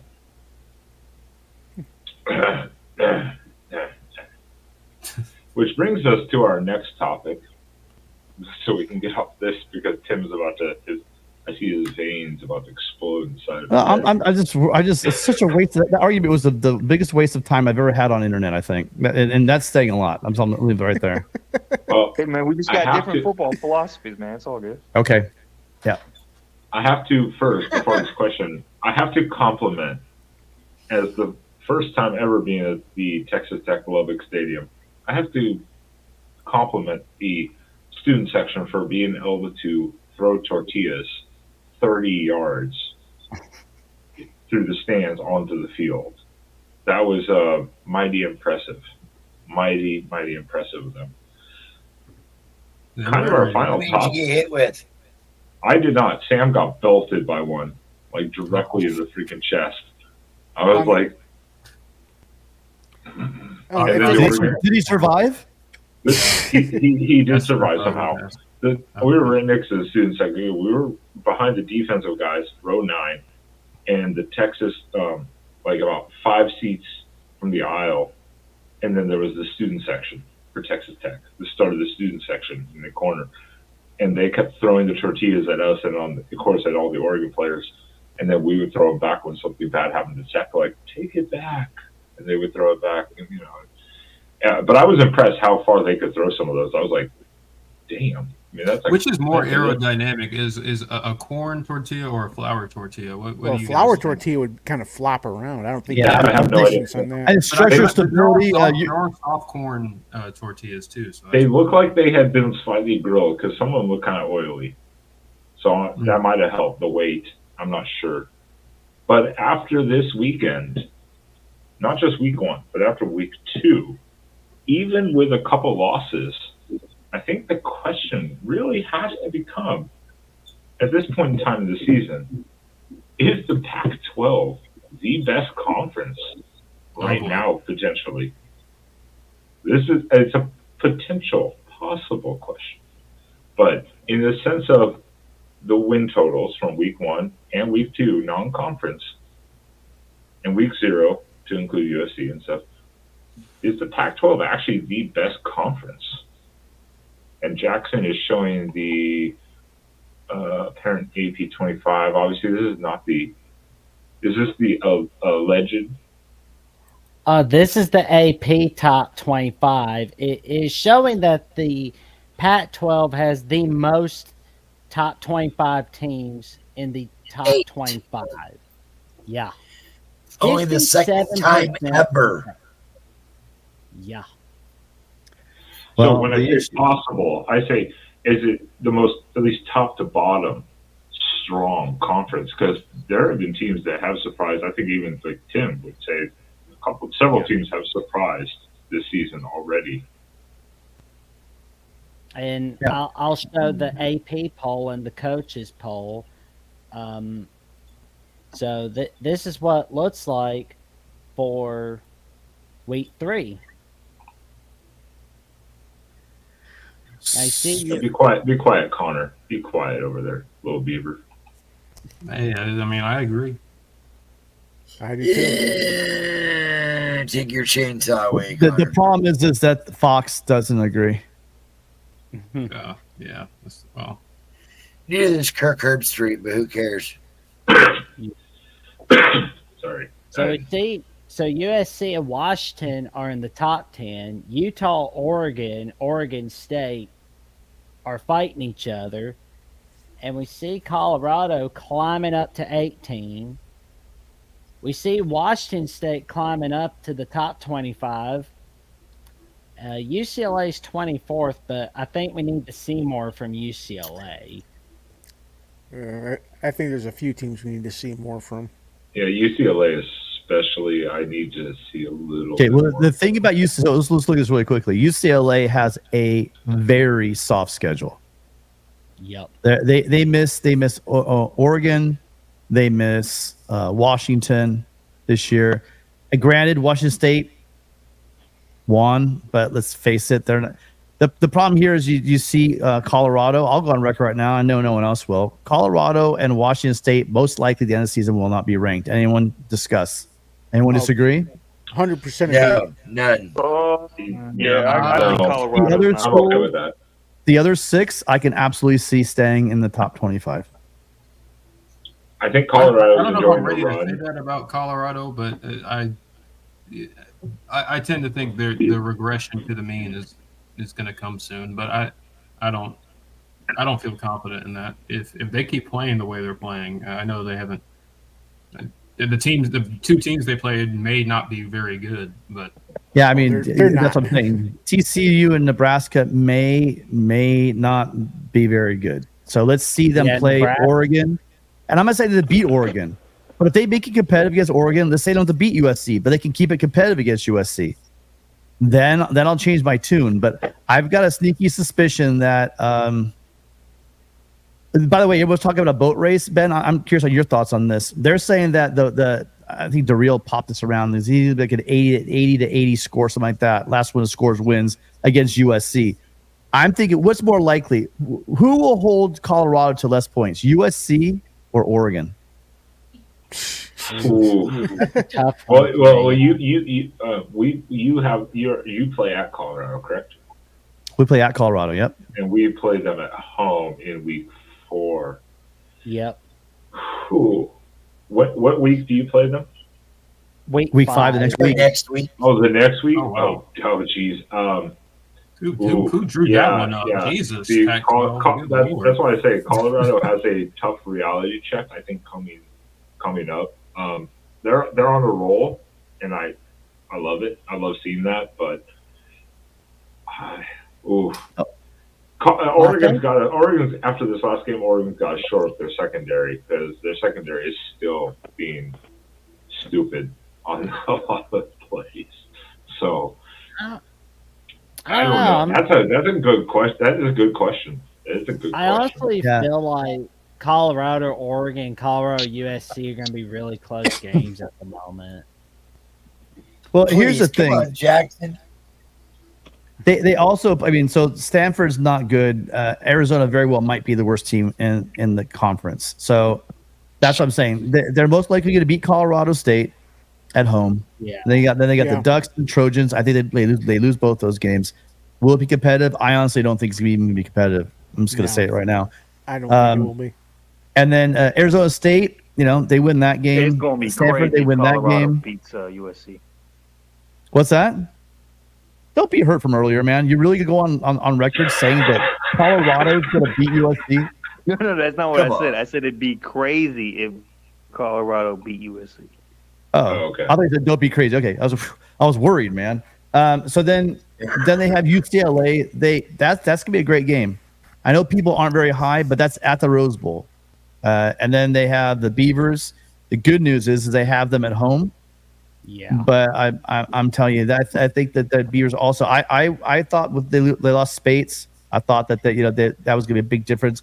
Thought they lost their corners, but those guys were hitting hard and they were playing well. So that's gonna be a tough pull for them. Arizona, I don't know.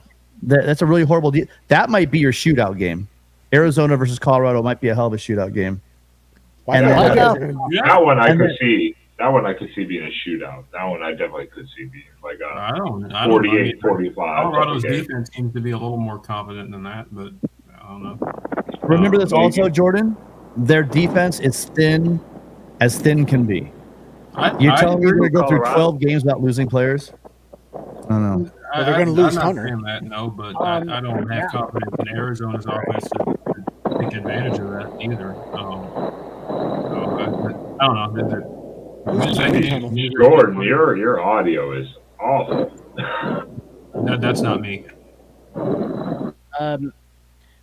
Ralph Wolf That's not me. says. I don't know whose that is. Ralph Wolf, Okay, Ralph yeah, it Wolf wasn't you. says Colorado is one injury away from losing the rest of their games. Sanders or Hunter. Yeah. I Wait, agree. does true. Colorado play USC at USC? No, That they doesn't play matter. USC at Boulder. Oh, we gotta I be was careful, surprised- Tim. Altitude. Do you think? Oh my God! Here we go. with the I'm not even going to bother with that. You know, it was at Rice Eccles, and we're playing the Utes. Then okay, but you guys got to slow down on your Colorado love. It's getting embarrassing. Colorado's both their lines are really questionable. What Colorado has done and what Sanders has done is incredible over 1 year. So expectations were they would win 2-3 games, maybe. The fact that they've doubled that is amazing in year one, what he's been able to do. But anybody that thinks that Colorado is ripping off 8-9 wins, beating Oregon and USC and Utah, and so you guys settle down. That's not going to happen. and I Those don't guys know. need to go hit the crack pipe. Yeah, I want to see. I don't mind getting Spaz's take because for me, I think the game at Oregon still might be relatively close because I think it's going to be a little bit of a shootout for a little bit. I'm more worried about, as Tim said, I'm more worried about playing at Utah. That's the game where we're going, oh boy, that's the next, and at Oh, Rice Washington. Eccles is scary, man. I mean, that is a scary place for a road team. And so, what do you Yeah, think, but- Spaz? Colorado. Well, USC isn't good with altitude, so I might be taking Colorado. No, okay, no. So, all right. So this must be a weak troll, but it's a troll. Good job. Put some money down on that one. I hope you win. Spaz has been very quiet all night. Spaz is the other duck guy. What do you think for Colorado at Oregon, especially, or USC at Colorado? Because I mean, those are their two really big ones.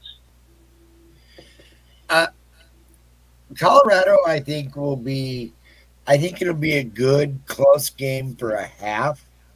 But I think just eventually we'll wear them down because their lines are just terrible. And eventually people are going to say, yeah, well, you didn't look so good against Texas Tech. You didn't run the ball worth a hoot. But those were some big dudes over there on that Texas Tech line I saw as well. What little of the game I've watched so far, I've got it recorded. I'm still going to watch it later. But we should completely, by the second half, should completely shred Colorado. If USC doesn't beat Colorado by 40, I'll be shocked. I think we'll 40? probably beat them by No, they'll just be up 20 25, nothing, 30. and then the altitude will kick in. Oh my God.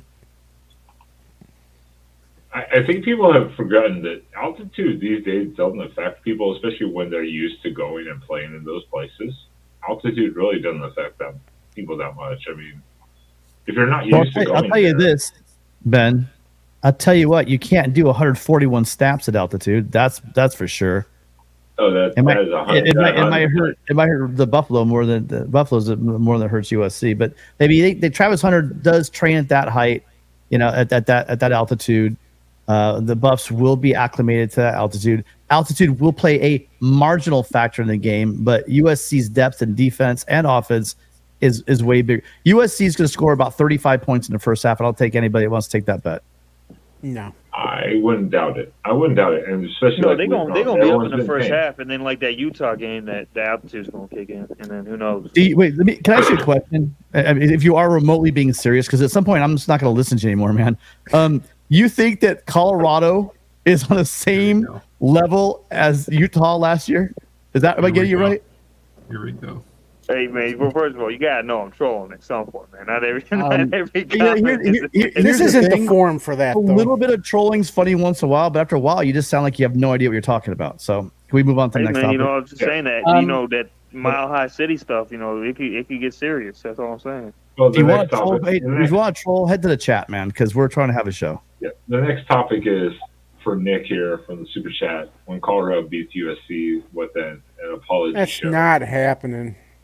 I just don't see that happening. I think Colorado, to be honest, would be more likely to beat Oregon because of our secondary issues that we've seen off and on than to USC. Personally. Well, That's saying well, something. That's saying something. yeah. So you're saying it'd be like when Stanford beat Pete Carroll level upset? Almost, maybe close to that TCU upset you guys had last year, and you guys shit the bed during that game. Yeah.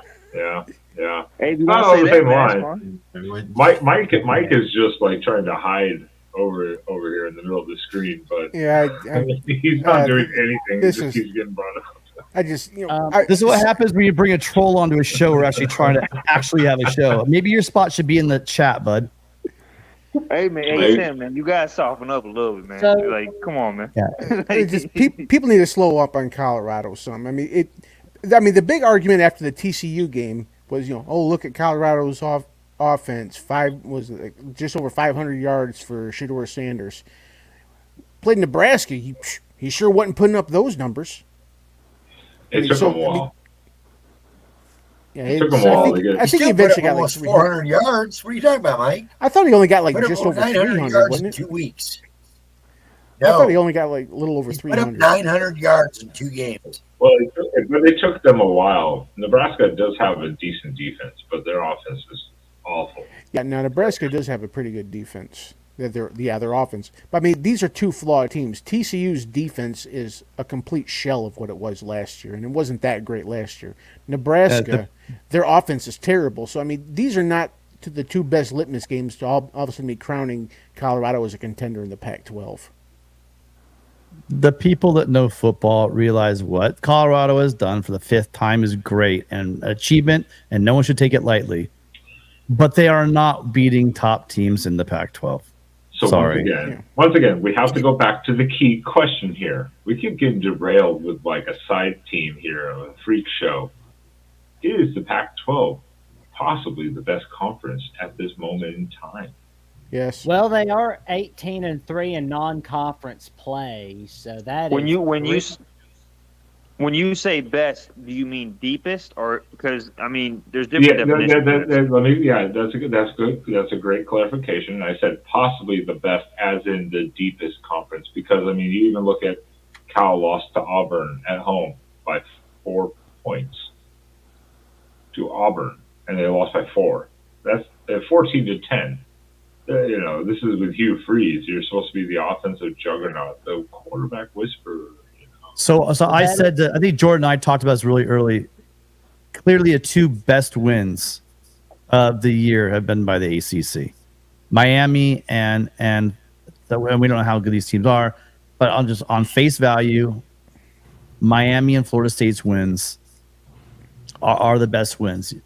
The Pac-12 has. You don't think Texas winning in Tuscaloosa was a better win than both Texas of those? winning in Tuscaloosa has to take it. But I didn't say, guys. I didn't say the best win. I'm talking about a conference. Name another Big 12 win that's on the level of what they did. Yeah, I'm talking best conference. Guys. I didn't say the best. I didn't say the best win. I'm talking about conferences. Yeah, I got you. He's saying the quantity of wins they got the most. Well, I mean, just more than one. Yeah. So the Big 12 has one solid one, and then the rest of the conferences don't have any, except for the ACC, who has 2 quality wins. Right? Yeah, no, that's true. I mean, I think the Big Ten's the most top heavy this year, but that's just me. Well, Mike, we are top heavy, but from top to bottom, we have some complete No, we're not the garbage deepest by any teams. means. Yeah, no, I agree. I'm just saying I think the Pac-12 is arguably the deepest. I think the Big Ten is probably the most top-heavy this year, considering that Alabama just looked terrible. Well, we're talking conferences. They really are a one-headed monster. So we're talking conferences as a whole, I mean, last year the bottom of our conference was bad. It's even worse this year because now you can add. I agree. Northwestern's terrible. Indiana's terrible. Now you can. I'm throwing Purdue in the terrible. Ignore that, Mike Hogger. In there. Yeah, look at, Hold on, look at all the Purdue- butthurt Purdue's fans. here. I'm hurting all the Michigan fans in the crowd. It's pretty funny to listen and read them. Sorry, just want to add that part in. There is just too much disparity in the Big Ten for us to be claiming that we're the best conference. I mean, do we have? I mean, if we're talking about if we're talking about the top 3 teams in the conference, yeah. But like I said, once you get past that Penn State level, there is a noticeable drop that precludes us from any conversation of the best conference right now. No, I agree. I'm just saying. I'm saying each conference has their little things that I think that they have an edge in. Pac-12 is the deepest. I think the SEC has the juggernaut, the defending champ that everybody needs to knock off, and I think the Big Ten has the deepest top end. 3 teams that are arguably national championship contenders. That's what I'm saying.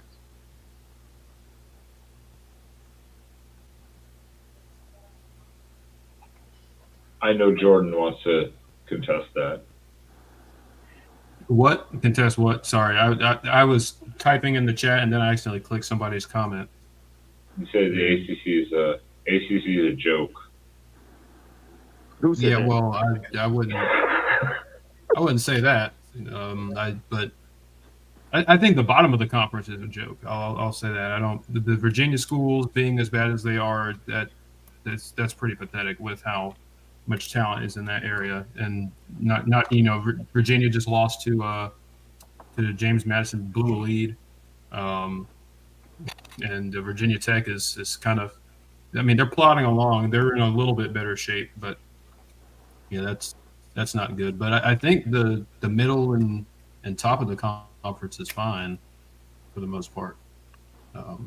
It's competitive, but it's the bottom that really drags the conference down, because the bad is really bad.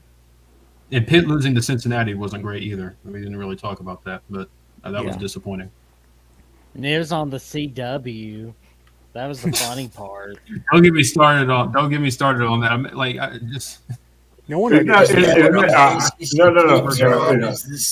Hold on. We have to address that. Isn't that funny? Because everyone's like, the Pac-12 will be on the CW soon.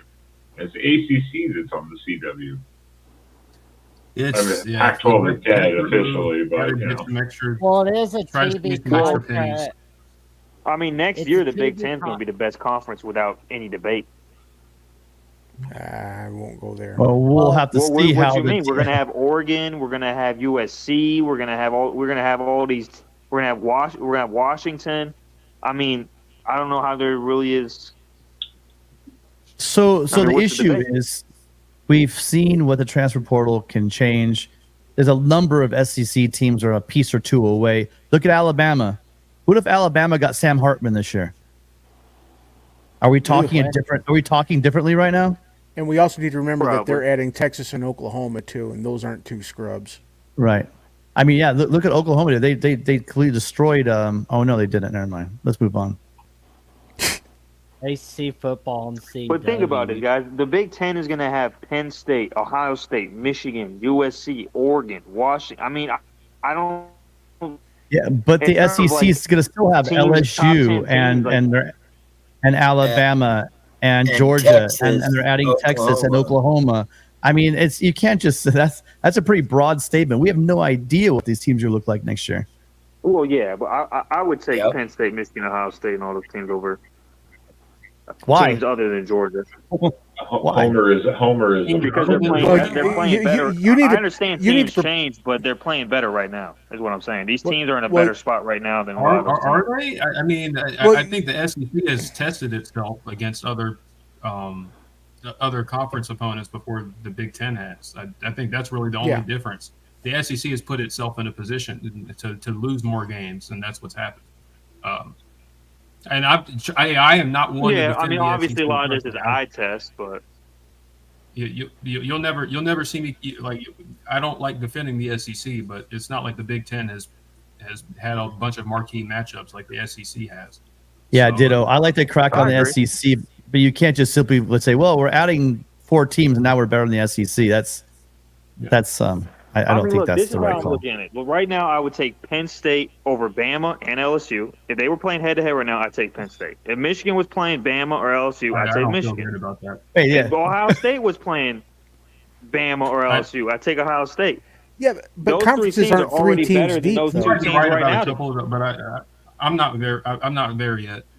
Yeah, that's why it was the Pac-12 conference, not Yeah. as the top 2 or 3 teams, because that's it, as the deepest. That's why I did clarify when you asked the question. And then Nick comes in with a super chat here, too weak, and here comes the Pac-12 is the best conference. Ridiculousness.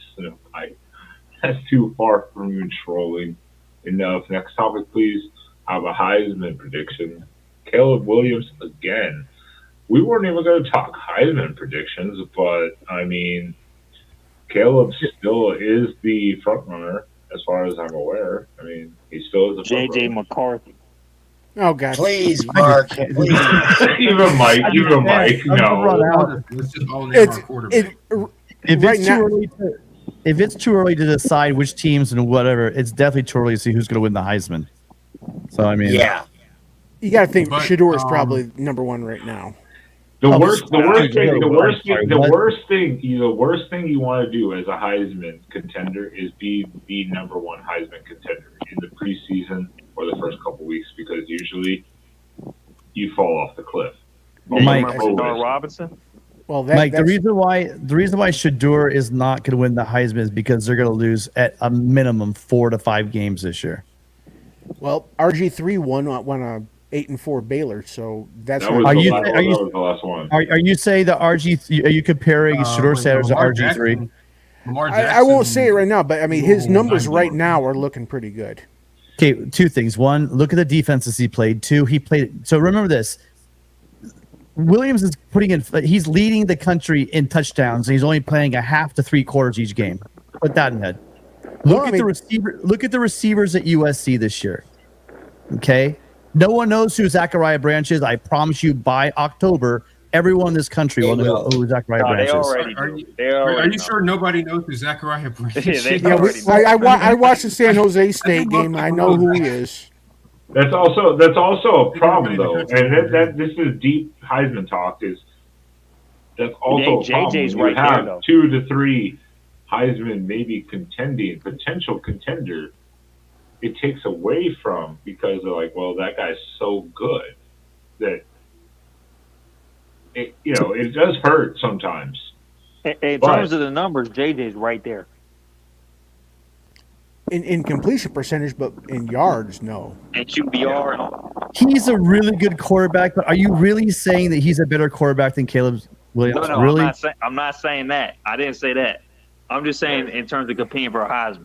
That's all I'm talking about. Well, and my argument against JJ is the fact that Blake Corum and Donovan Edwards is going to take some shine off that. Usually when a quarterback, it's going to be a team that's kind of one-dimensional.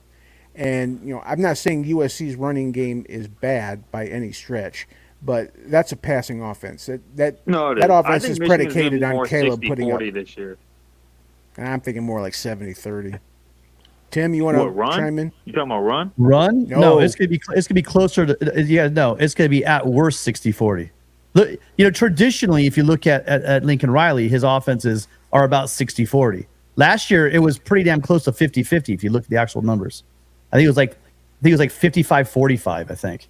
So and when we got That goes beyond. here's another name to remember, you guys. When you're talking about the end of the season, well, actually, I'm not gonna go there. Someone's noise is really loud.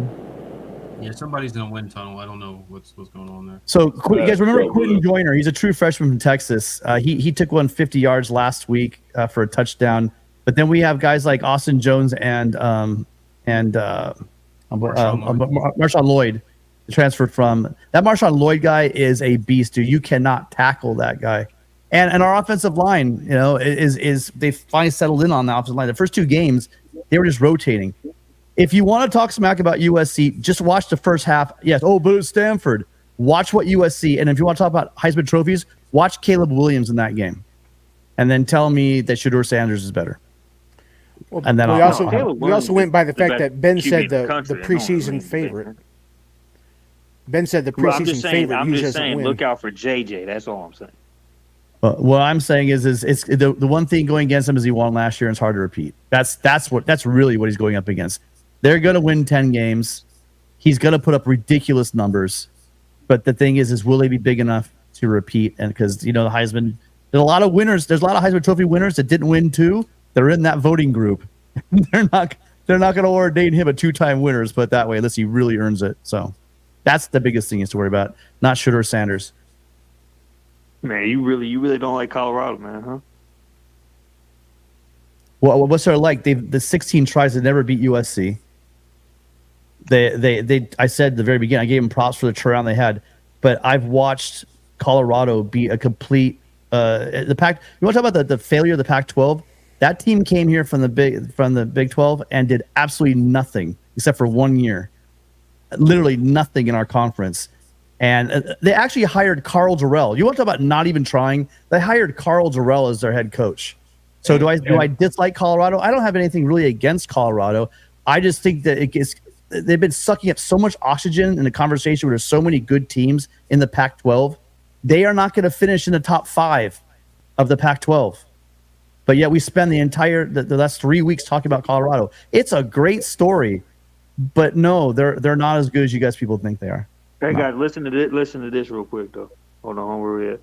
Caleb Williams, 3 games played, 55 for 70, 878 yards, 12 TDs, 0 interceptions, 12.6 yards per attempt, 78.6% completion percentage, QBR 89. JJ McCarthy, 2 games played. I know, but JJ McCarthy, 2 games played, 48 for 55, almost 558 yards.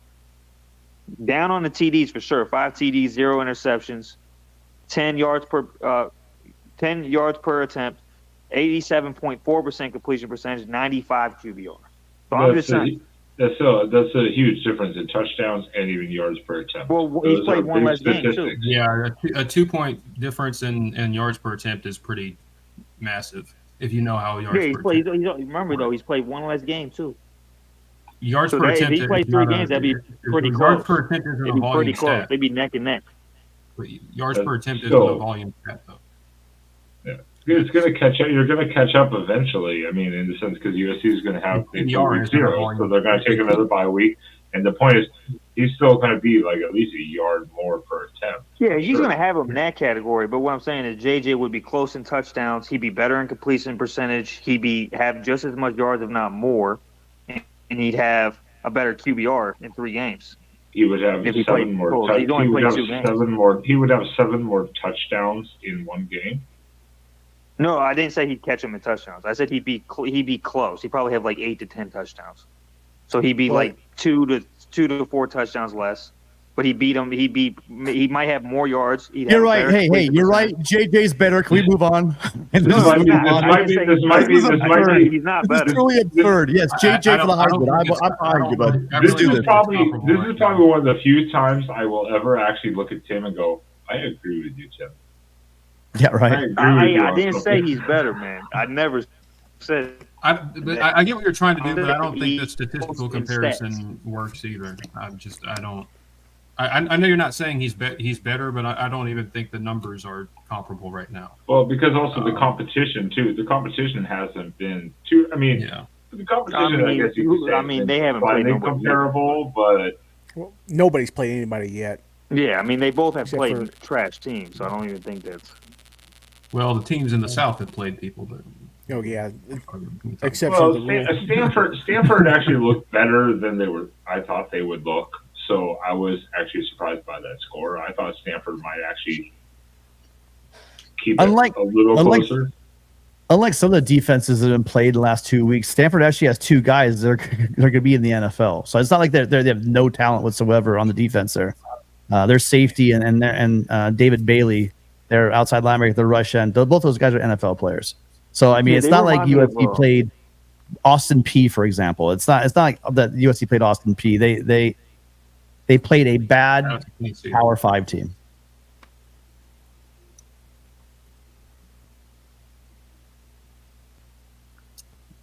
You're muted, Ben. I try to be careful about that. No, I'm not muted now. I do need to pay respect for the super chat here in memoriam to Nebraska season already. respect the call here. Nebraska is cursed. I'm so disappointed I in don't know. Jeff Sims, man. I thought that was I don't know where. Yeah, I New don't know what he experiment does at not coming Nebraska. out good. They did something. They broke a deal with the devil. I don't know what they did, but I think You know football what they changed. did? You know what they did? And this is the one time I'll ever agree with South Carolina fans. Hiring Marcus Satterfield as offensive coordinator was probably the worst thing Matt Rule could have done. He might be one. He might be like bottom 3 play callers in Power 5 football. He was. I think it goes. It goes back to them leaving the Big 12. no, they're And cursed, man. Like when you lose that many one possession games, at some point you're just I don't know what to say. well, what I don't get was they thought Jeff Sims was going to be the savior of this offense. Like, did you see him at Georgia Tech? Because this guy cannot run an offense. I mean, Jordan, feel free to tell me I'm wrong. You're the ACC guy. I've seen a lot of Jeff Sims. He was a highly recruited guy. A lot of teams wanted him. I really I don't think it's all him because I think both situations he's been in have been terrible. Georgia Tech was an abject disaster. Jeff Collins was not a good head coach, did not a good manager of talent, did not really understand, really couldn't evaluate what he had on his roster and how to use them, and his assistant hires kind of suffered because of that too, and that obviously didn't work. And then I think this system. I think they hired possibly one of the worst offensive coordinators they could have got for him. Nebraska did. If you go look at Marcus Satterfield's track record, South Carolina the past 2 years he was god awful. Their offensive, they couldn't run the ball, just horrible. And then you go back to his time in the Group of 5, it isn't much better, and he really has no track record to show as far as quarterbacks that he's developed or explosive offenses that he's had. It's not good. And knowing some of the behind the scenes of, especially when he was at South Carolina, he's not a good play caller. And I think that hampered Jeff Sims. Obviously, he made some poor decisions. He's made poor decisions in those 2 games that they've played, but I don't think it's all him. I think in a better system, he could be really good. Anthony Manzino says, panel thoughts in order to make the Heisman Trophy mean something. They should do the voting like the MVP, where the NFL is done by a quarterback who is the most important to their team, not stats. Honestly, I think they should move the Heisman Trophy ceremony back. Instead of just having it on the second Saturday in December, they should have it a week after the national championship. Oh man, if that was the thing, Clemson would have a Heisman winner. Well, at least it's better. They're getting better. This is a while back, but they used to have most of the mail would go in before the end of the season for these things. When I forget his name, Archie Griffin, he won 2, but that second year, there's this guy named Anthony Davis who, if you're a Notre Dame fan, you're not going to want to hear this name, but he absolutely tore it up, crushed a really good Notre Dame team, and just went off. And if the voting had gone later, we wouldn't have Archie Griffin with 2. It would have been Anthony Davis. So at least now they're at least wait to the end of the season to do this thing. I agree with you, though. I think a lot of Texas fans are upset. They would say that possibly Vince Young could have won over Reggie Bush. I disagree, but it's a very valid argument. Why don't they wait until the last game's played to decide who was the best player?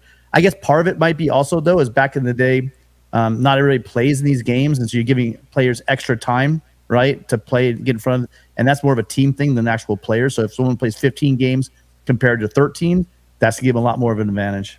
I don't know. I was curious. Yeah. And Mark made a good point. There are still voters voting before, or at least making, actually mailing in. But I thought they had a rule now that you have to actually post data after the final game. I'm not sure. I could be wrong. Yeah, where was that back in 2016? I remember I remember one Heisman voter when Lamar Jackson won. He said he put in his vote after Louisville beat Syracuse when Lamar hurdled that Syracuse defender. That was like week 4 or something like that. I was like, oh my God. That kind of stuff is ridiculous. So I hope that is the rule. I mean, And don't if get me not, wrong. Louisville was awesome in 2016, but I wish that voter For, had for the first taken half the of the year, they were. They Yeah. had one of the.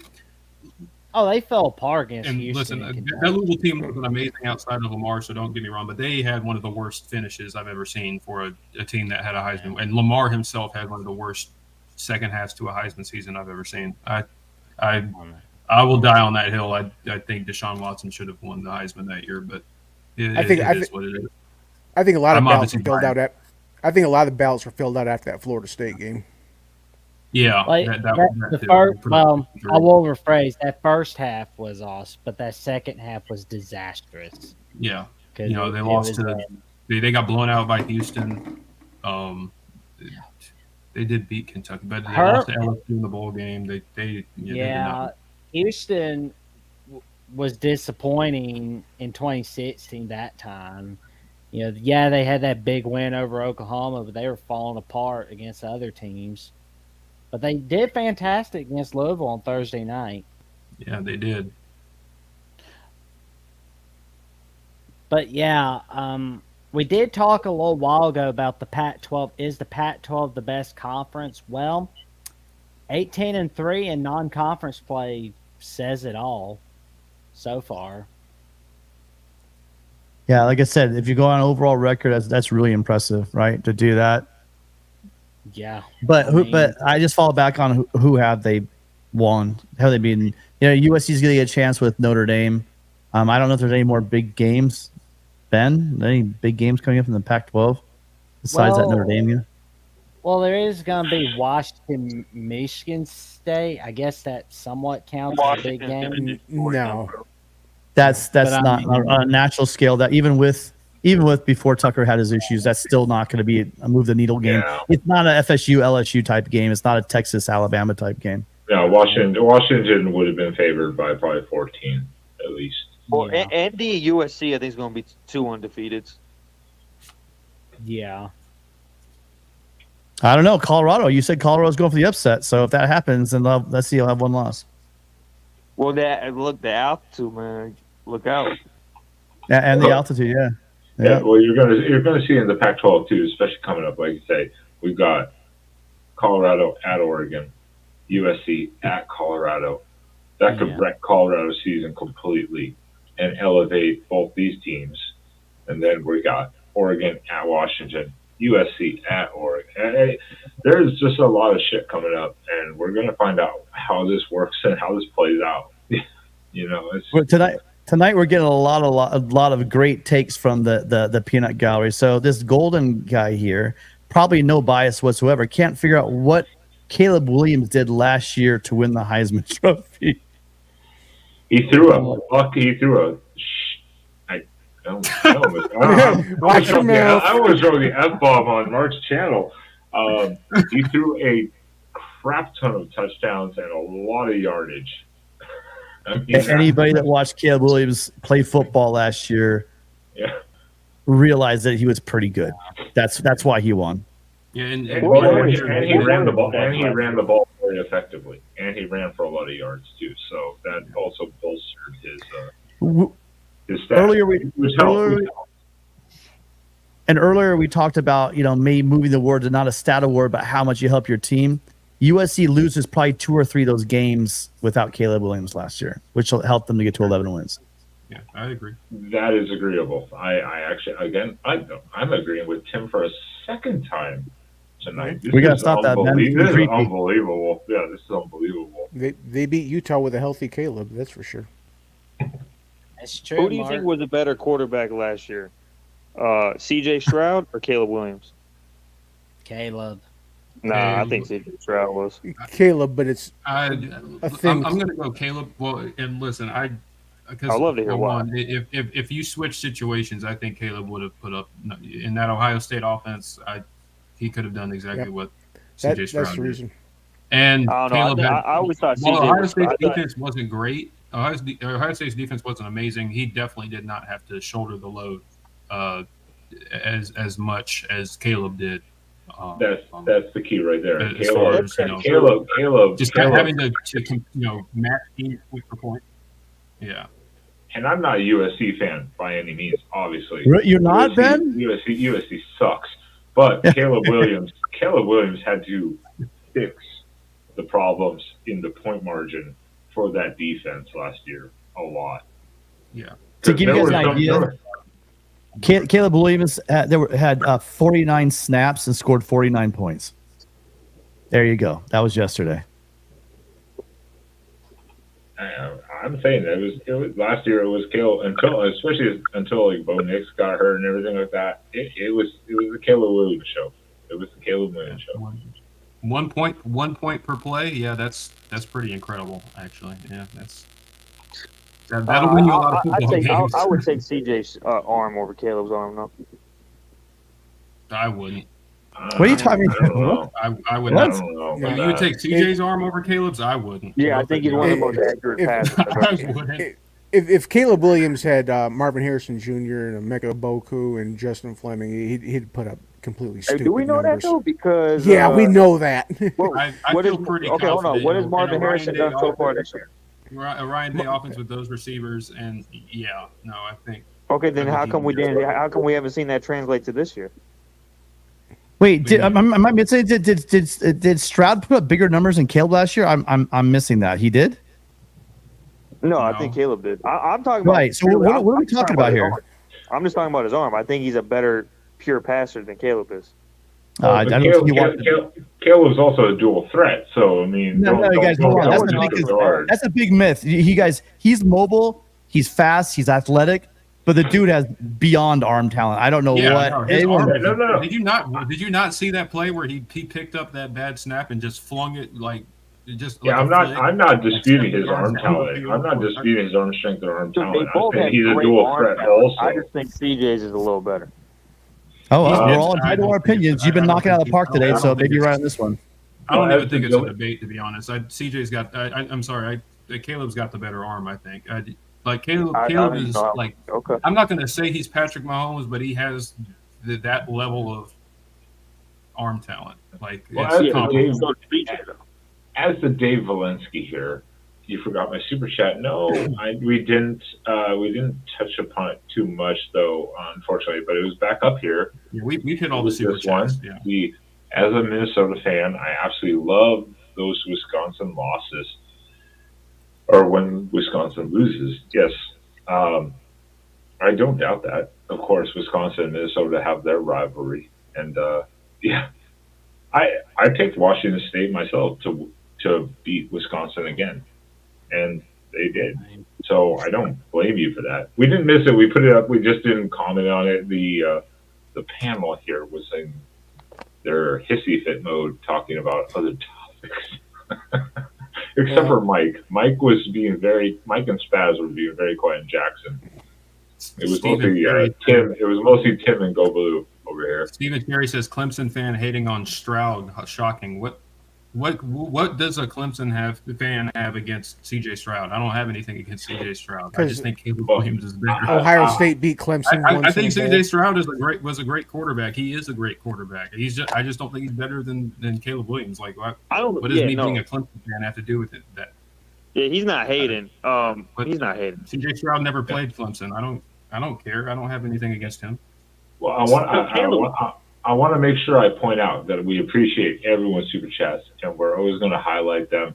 If we don't talk upon them too much, apologies. Sometimes the chat gets a little wild, but we appreciate all the super chats. We're always going to highlight them and make note of them for you guys, because that's the point, is to get your topic and your conversation involved specifically, especially when the time permits that we have. Tonight's gone a little, kind of like last weekend. It's gone a little off the rails, topic-wise.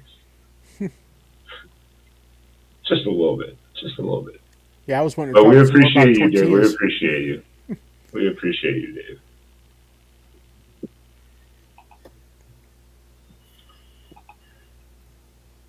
Oh wait. Have we all calmed down now?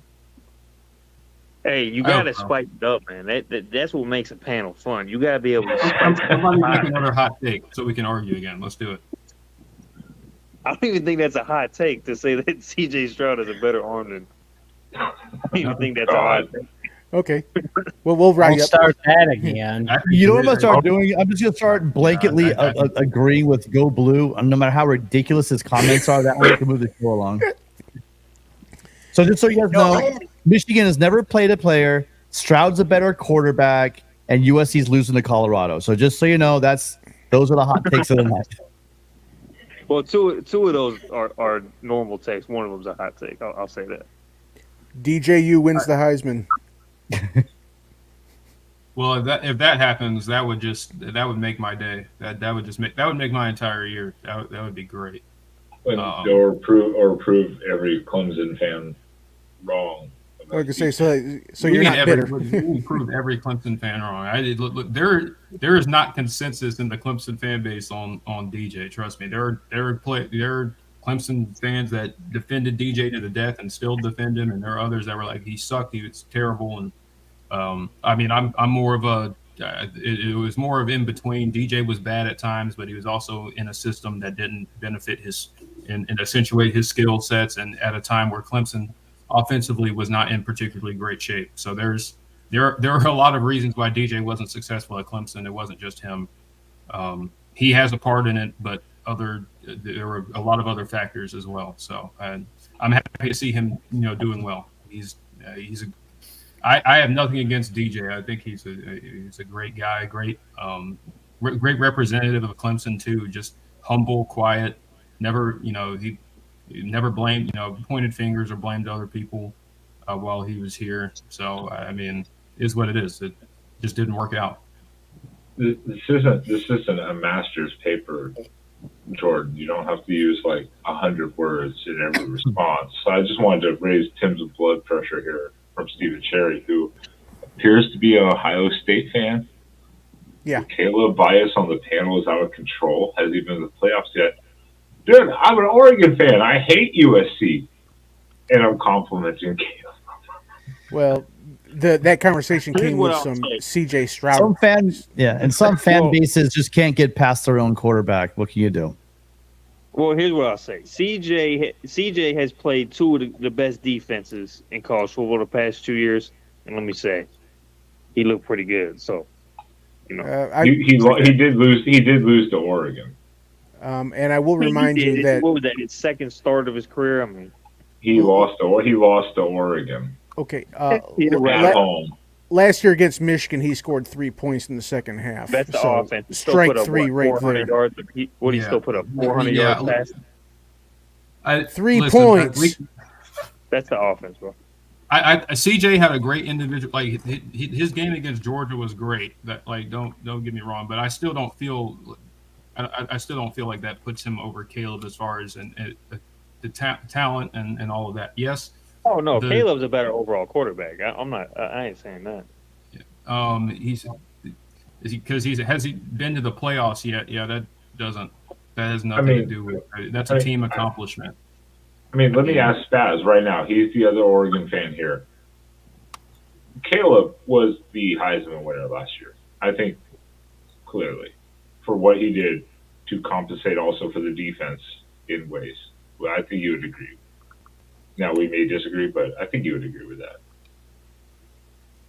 Yeah, but here's Tim, who's the USC guy, and he's even saying, the chances of a repeat Heisman, regardless of who it is very rare these days. It's happened once in the history. Once, like in 1974. I mean, it has happened in quite a long time. Yeah, a couple of people have come close, obviously, like Tim Tebow and stuff. But I mean, like Herschel it's Walker. not happened. So it's they say voter fatigue. Herschel Walker never scored a touchdown on Clemson, by the way. Wow. Did Georgia play Clemson a bunch? No, neither did George Rogers. That's two Heisman winning running backs that played Clemson every year. Couldn't score. That's a shame. Georgia and Clemson played every year? Yeah, Georgia and Clemson used to be a yearly rivalry. I was not aware of that. It was a big rivalry in the 80s. Hmm. Yep. Both programs won national Yeah, championships. yes, That was- Mark. He did those were good. throw for 500 yards against Oregon, but did he win? Nope. I don't know why I'm getting hate from Traveling Fools over here, but thanks, TF, Dick.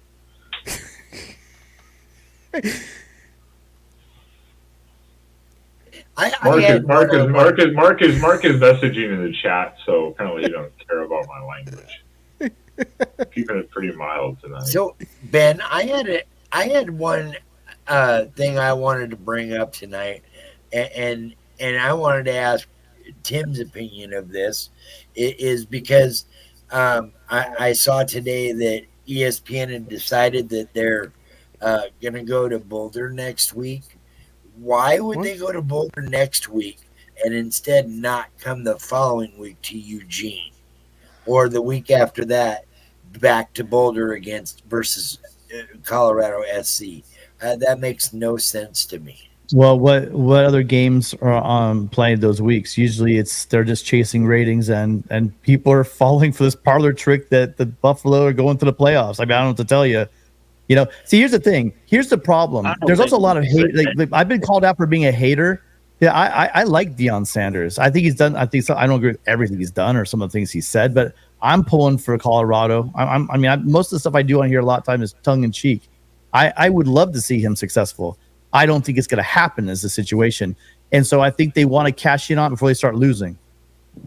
And half the people are tuning in, just like a lot of things. Half the people are tuning in to see them win, and a lot of haters out there are tuning in because they want them to lose.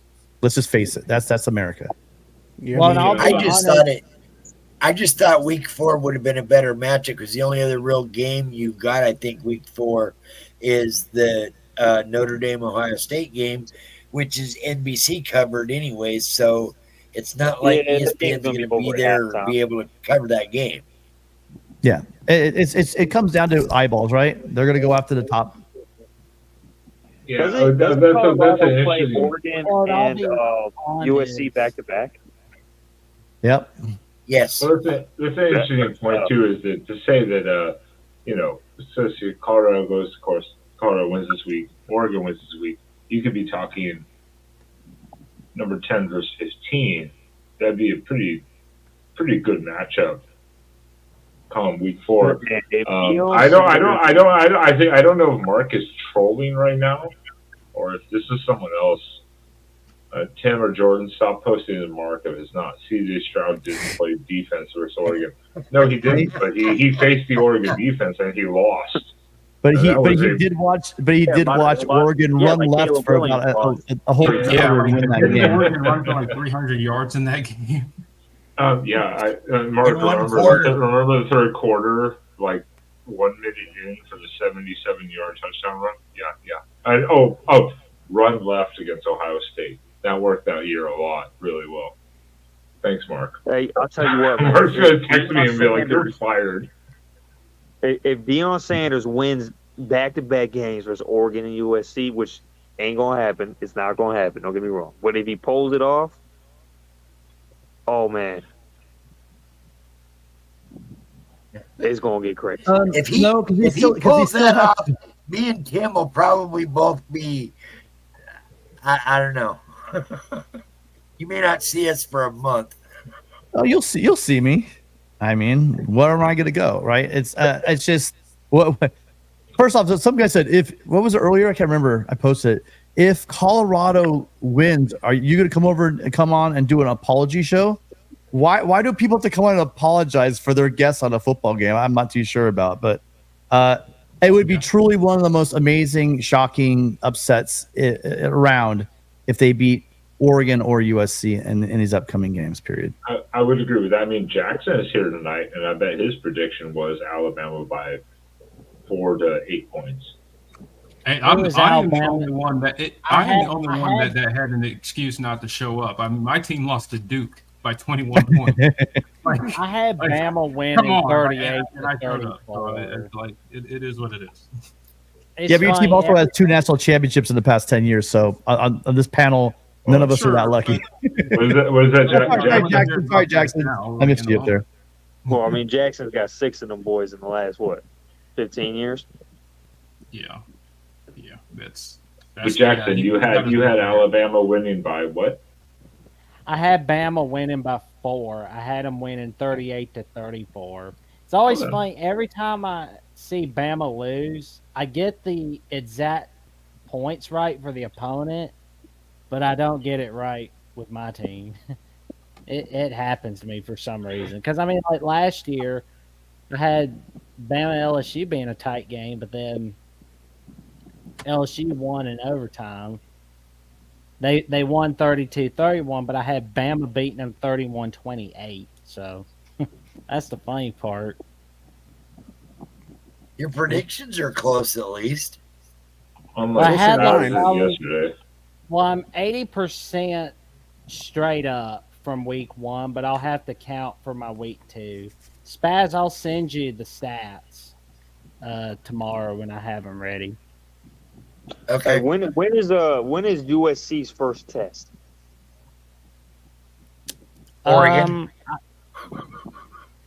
When is that? What week we talking? That's November 11th. Okay, they gotta have a game before that, bro. They have Washington before that. Don't You guys, November listen. 4th, yes. Wait, who are we talking about? What team? You guys. Washington's before Oregon. This year we go to South Bend. This year we go to South Bend to play Notre Dame. That's going to be a test. That's in October. I don't know the exact October 14th. USC goes to Notre Dame. 2 undefeated. 2 undefeated, man. I can't wait. Then the next week Why we you have guys the playing? Utes at home. That'll be a battle as well. Okay, why are you guys playing Notre Dame that early? Usually it's late. No. They flip flop because the winter time. USC doesn't like to go to Notre Dame when it's winter time. Notre Dame goes to USC when it's winter time, so they don't play in cold weather. Sounds like Ohio You know what? State. Actually, Ben. If not, Hey, I've been nice to you tonight, Tim. I've been nice to Ben. you. Hold on. I'm not coming at you, Ben. Nobody likes going to South Bend on November 28th or so. So so it's not just USC. I watched my team go to South Bend in November. No, thank you. It's bad enough in October. It's bad enough pretty much the entire year. Okay, so October, that's not bad. Then you are joining the wrong conference. Like that. Snow or rain or humidity, take your pick. But if you really want to see teams some, don't like to go through the grind like that, so it makes Look, sense. if you want, I'm talking about fans, not the players. You guys, I'm talking about me. I don't want to go to rain, sleet, snow. No, thank you. That's not real weather. That's horrible weather. The Pac-12 Pac-12 this year, the big teams, everyone plays in November, like late October through the end of November. That's when we all collide, and it's going to be a monster of a situation for all teams because USC, Oregon, Utah, Oregon, Washington. Hey, well, USC have to come to Washington, Michigan and play in the snow. Well, no, did you do realize USC plays Utah and Colorado, and they play up in the Palouse? You do realize we have played in snow, right? Well, Washington's more rain, teams though. don't like that, man. They don't like that. No, in Eastern Washington, Mike, they played in snow. The Palouse is no joke. It gets cold. When's the last time you guys played in Cold shit over there. Haven't you heard? They have the monopoly on snow games. It doesn't happen anymore. And just so you guys, another thing is these players are all from Texas. There's guys that are from DC area, the DMV. It's not like these guys have never seen snow before. Okay, so this idea that USC is full of surfer boys, you guys got to get that out of your head. Also, look at guys. You guys talk about CJ Stroud. He's a California kid. He did okay, didn't he? Did he wilt and die when he was in the cold? Well, they hated the cold. When they came up to Michigan, they was talking about they had a cold. They had a runny nose. Hold on. Yesterday. Well, I'm saying Saturday night. You know how many times I heard we were in our white duck shirts at that point, and they were like all the Texas Tech alumni and the student section were like, all these Oregon fans, they don't know how to play in the heat.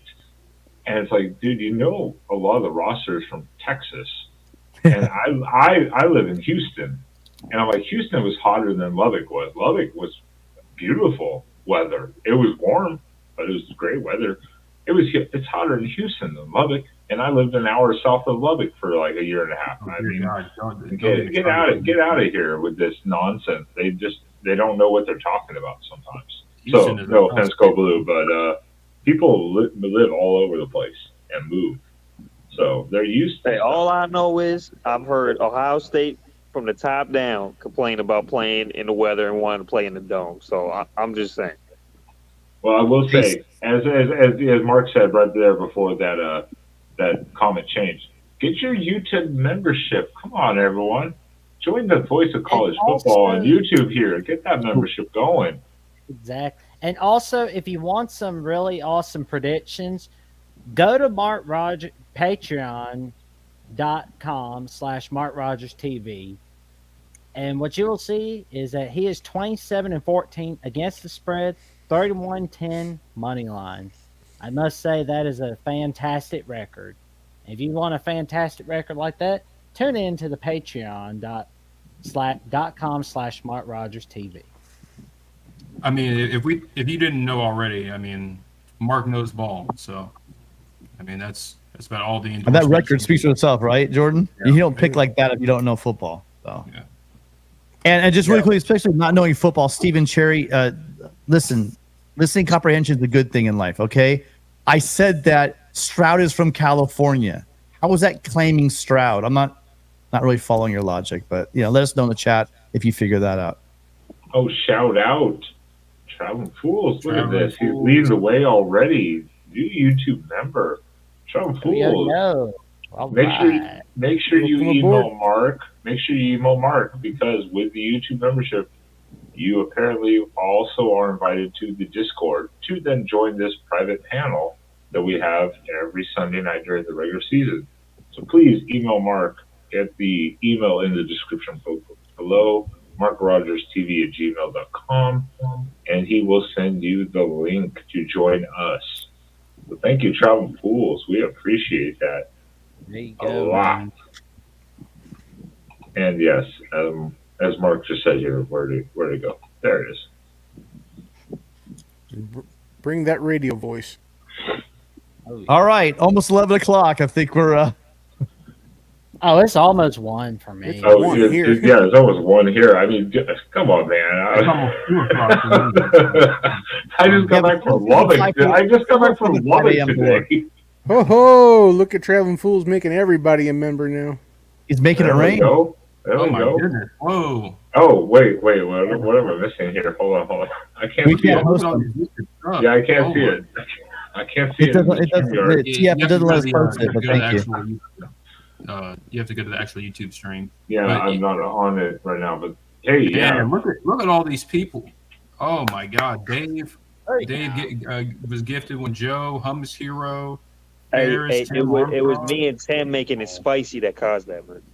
Hey, well, to all the new members, yes. I can't see them right now. I don't have that screen open, but please thank Travel Fools for that membership and go talk to Mark about getting the Discord link potentially, and make sure you renew though that monthly membership because obviously it's a 1 month deal.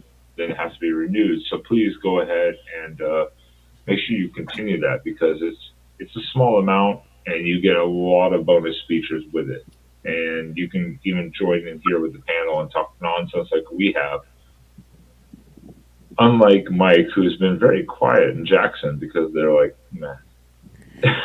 Oh, you have been very quiet. I usually just come on whenever there's no Michigan representation, and then Go Blue came on, so I figured I'd just let him speak for us. Yeah, I'm his inner voice that says the things that he don't want to say. well, and I didn't want to Hey, interrupt Mark, the. if you're still out here, you see what I didn't want to 1 minute. interrupt the sophisticated conversation everybody was having, so I didn't want to interrupt anything. Dave is gifted a membership by Traveling Fools. Congrats. Joe Long is gifted a membership. Congrats. Hummus Hero, Tim Armstrong, and Ferris are now the new members of the Voice of College Football. Congrats. Oh, there you go, Ferris. Yeah, the memberships are usually gifted to the most talkative or longest term communicative people in the chats. As far I as don't I think know, I didn't know that. I always wondered if it was just random or was there an actual algorithm to select who got it. So, I believe there's an algorithm, but I'm not. No one knows how YouTube does their shady business. No offense, YouTube. Do not strike this show. Mark will fire me. He will fire me. So don't strike this show. I guess he was just on a high from beating Joe, A&M. Joe Long said, "Well, thank you very much, whomever remember me. Traveling Fools made you a member." Yeah, Joe Long's been around a while. yes, he Yeah, has. no. Again, thank you, Travel Fools, for gifting those people that and for joining, as well as we recommend everyone else join the YouTube membership. It's very simple, it's easy, and you get a lot of perks and different accesses, and you get to communicate with Mark a little bit more directly, and so you get a lot of different information. Hey, somebody should maybe we can get Fools to gift Connor too. He's been for quite a while as well. LW doing No. damage control, making sure this. No, stream no, is- we don't need. Listen, Connor, you got to pony up some money. You're here more than you're here more than we are. So you got to become a member, man. Oh yeah, Yeah, figures the I don't know. Pac-10 guys are going against him. Yeah, no beavers, no beavers.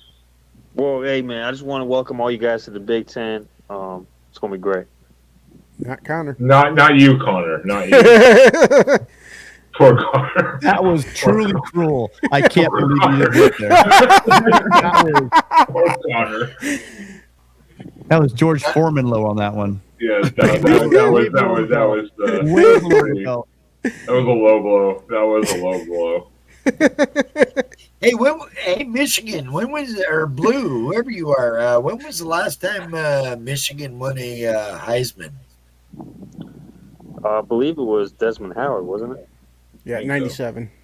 What No, was that, Charles 30 Woodson. years ago? 40? Oh, Charles Woodson won in 97. 40 years ago? Before that, 30 it years was ago? Desmond Howard. Hey man, look, Closer to we do. 25. That's all I'm hearing is that we do. We gonna have 2 Heisman finalists this year. yeah. We can't exactly come bragging about one Heisman winner in school history finally. We can't. No, we got more. We've had 3. Yeah, Wait. Everybody doesn't have 8? I thought. Now everyone shut did. up. You're opening up for the USC guy to talk about that when you do that, Ben. I'm in this Thank God position. Will's not here. It wasn't Ben that did it. Oh, I thought Ben was. No, I thought it was Ben No. that brought up the who has the most Heisman. No, Oh my God, am I the only person on the panel that I doesn't said have a we Heisman? have one. We can't be bragging about that. We have one. That's it. Well, Caleb's gonna have his 6, so that's 9, and then Zachariah Branch, that'll be 10. Make No, it even. JJ's Wait. gonna have it this year. You only have one. Gonna have to sit back. I don't know. For some reason, I thought LaMichael James won. My bad. No, he was a second behind. He have was one. I wish he was- I wish my program only had one Heisman. Jesus. Michael was second, I believe, behind Cam Newton that year. Oh, How many does Clemson have? None. None? We don't have one. Okay, I Listen, didn't think if Dennis Dixon had not hurt his knee, you guys might have won a national championship, and he definitely would have won the Heisman. So I mean, that one's so. gonna hang an asterisk on Yeah. that. That's why Thanks, Tim. this That guy was amazing. year, I believe, is called the potentially new 2007. So far from what we've seen, because there have been teams building and then teams expected to do better and falling.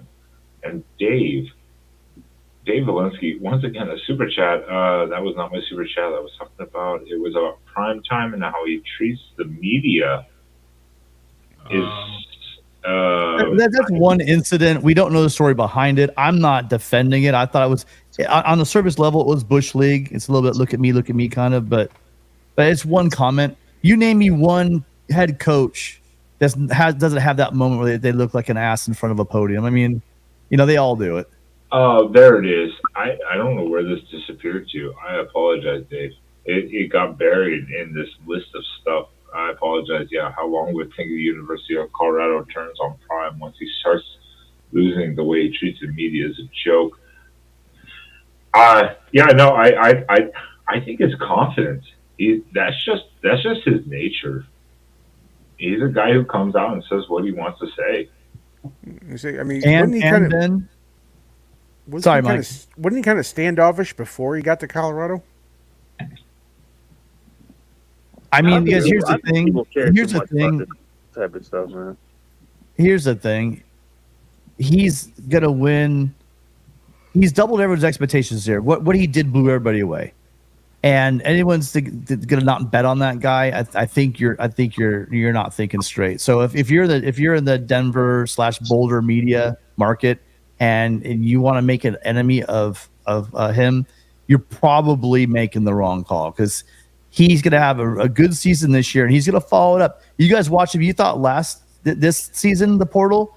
Watch him next year. Once he shows, hey, look, I came into a losing program and now we're winning 5, 6, 7, 8 Best games. coach in the pack. Yeah, I will say, Now, hey, he's not gonna be coach of the year in the pack. I don't think, but No. the win total was, I believe, 3.5 for Colorado. I believe that was the win total projection. Why wouldn't he be coach of the year? Well, I think he would. If he won 6, 7 games, yeah, I'd vote him. Now, if he wins 6 or 7, but the point is, the win total was 3.5. I think, right? I think Tim and Spaz, I believe it was 3.5, and I said I see 4, maybe 5 if he gets lucky. Well, he's already well on his way. He's gonna get 4 wins. Yeah, I'll admit I chalked the first 2 games up to losses. So Yeah, I mean, he's already 2 ahead where I thought he'd be. So I was already correct. He's going to get 4 wins. He's probably going to get 5 or 6. He might even go bowling. If he goes bowling and wins a bowl game, he might get coach of the year. But it depends on what the other teams do. It depends on what the other teams do. Or USC, that's a success right there. That would be a huge success. I will agree with that. That would be an absolutely huge success if he beats either one of them. Yeah, and if my aunt, anyway, never mind. Look, you guys enjoy it, have fun with it, but don't look silly in comments in public claiming that these guys are beating top teams, because they're not going to. They're just not going to. And so you can go ahead. That's baffling. Like this, the real? What the hell? I just said I projected they win more than the Vegas projection. So I did say he would do better. I didn't think these 2 games necessarily, but I already picked that game. So I think Dion is gonna. I think Dion after the USC game on the field is gonna tell Lincoln Riley, what's your deal. Oh, that would be funny. That would be funny. I mean, if that happened, but I don't think that's not happening. I got a hunch that Prime is going to be oddly quiet after the USC game. Yeah, that's not happening. I'm sorry. Too real. I didn't believe it. But then again, this or something. This is let's put a wrap on this beautiful show we've had tonight before Mark fires me, and say that if this is the final year of the Pac-12, let's put it this: who knows what's going to happen? The chaos is real. I think. I mean, who would have thought after week 2 the Pac could be considered by a lot of people as the deepest conference as a whole?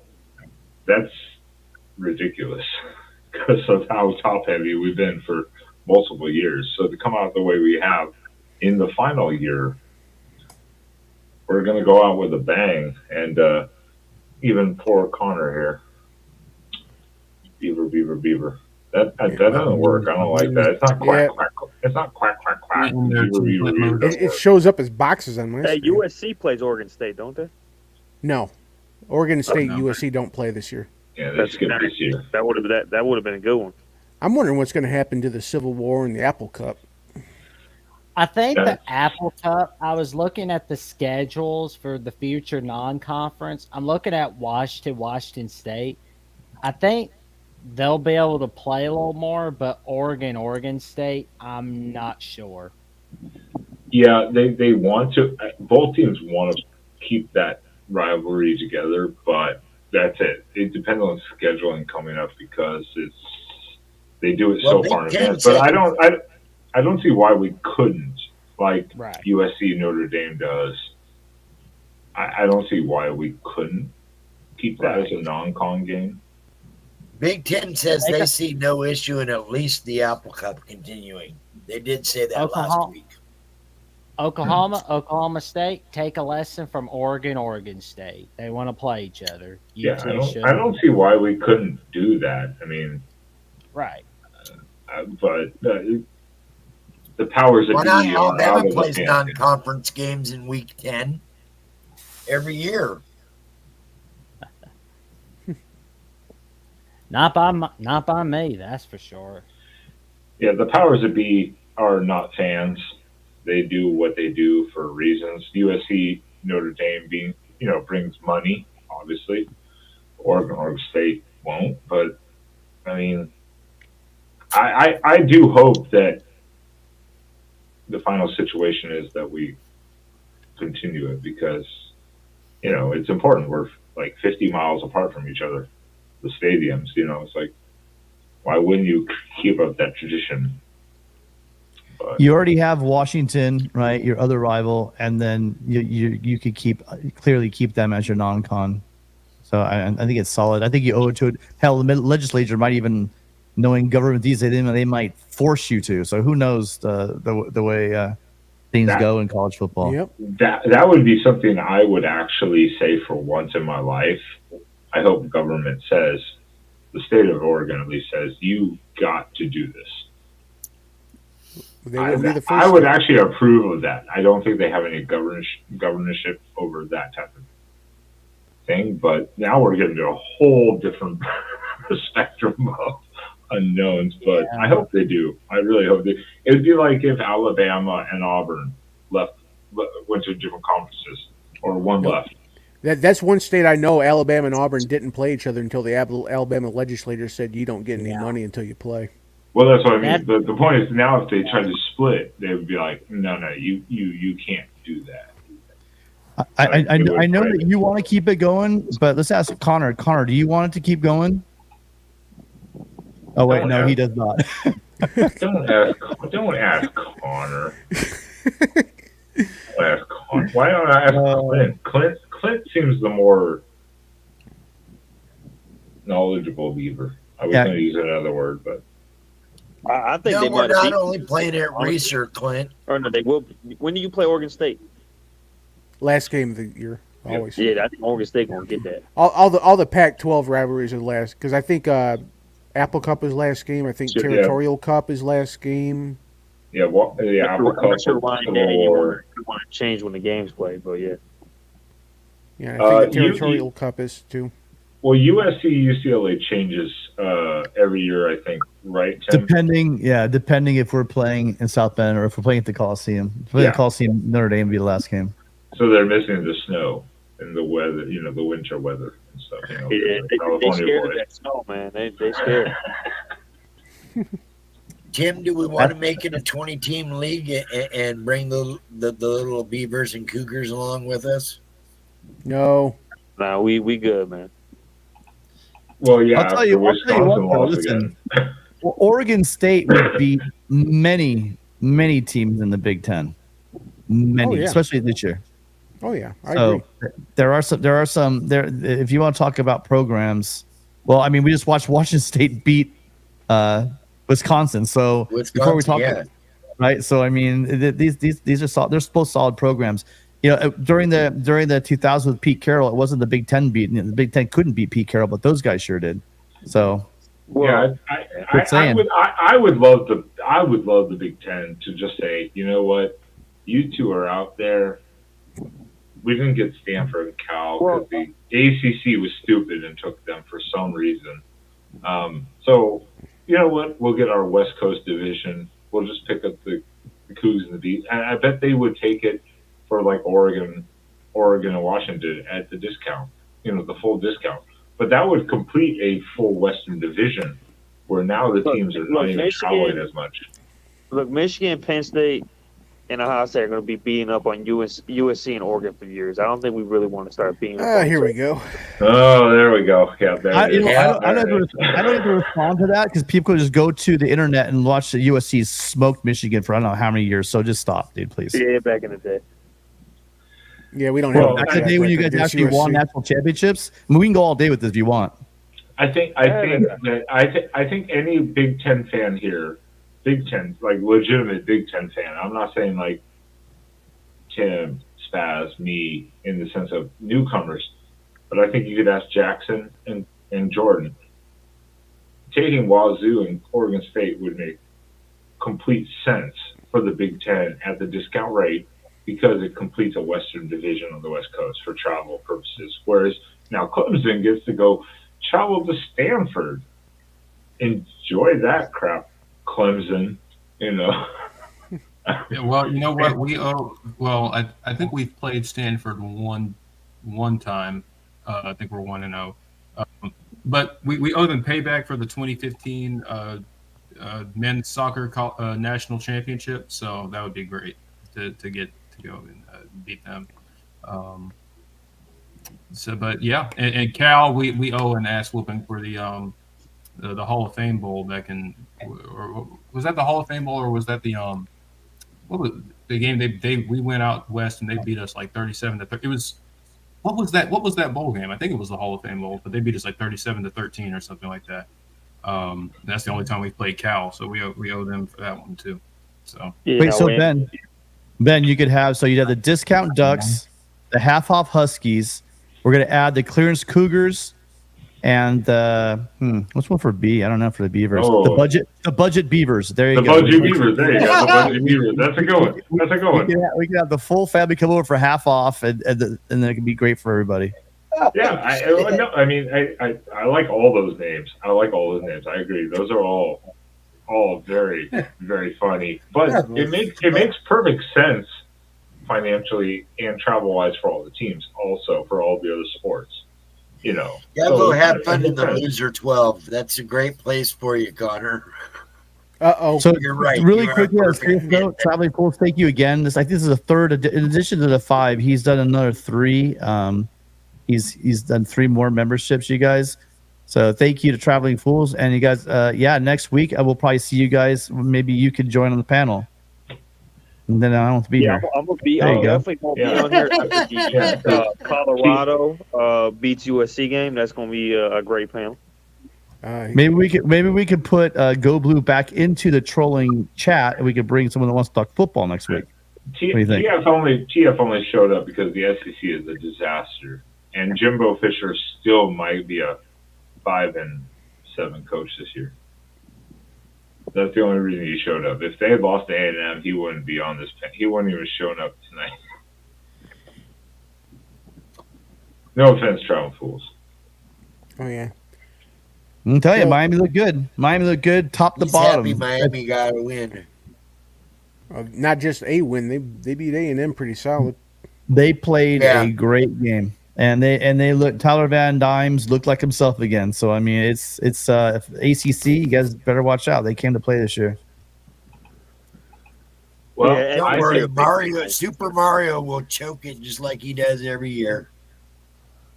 You wanted to talk about people quitting under coaches because they didn't like working for them. That's Mario. Wow. We're gonna end it. We're gonna end this. We're gonna end this shit because it has gone on way longer than I expected. It's late for Tim. It's late for me. It's late for everyone here. Jordan, I don't know why you're still awake, or Jackson. I have a lot of practice doing this. I studied physics in undergrad, so this is normal for me. Oh, okay. Smart guy. He's okay. We'll check back in 4 years when you are an astrophysicist. We'll check back in. All right, Ben. So let's wrap this sucker up. Yeah, that's my point. Please, everyone, go ahead. Discuss your next game this next weekend. Promote yourself as much as you want to, really quickly. Starting with Jackson, then Jordan, Spaz, Mike, Tim. You get the round robin ordeal. Oh, it's my turn. Yes, it is, Jackson. Good job. All right. Well, it was a great week. Of course, I wasn't too happy with the Crimson Tide, but I will say congratulations to the Texas Longhorns. And I will say this week was a pretty fantastic week of college football. And tune in tomorrow night as I have episode 11 of the Jacksonian with Nebraska postgame host Justin Adams as we talk about how Nebraska is doing this season and what's the overall reaction to Matt Rule and many more topics. Tune in tomorrow night.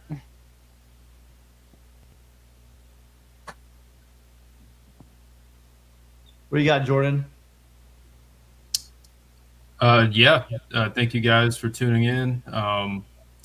It's been a wild week of college football. We've got another one coming, and we will be here to break it down and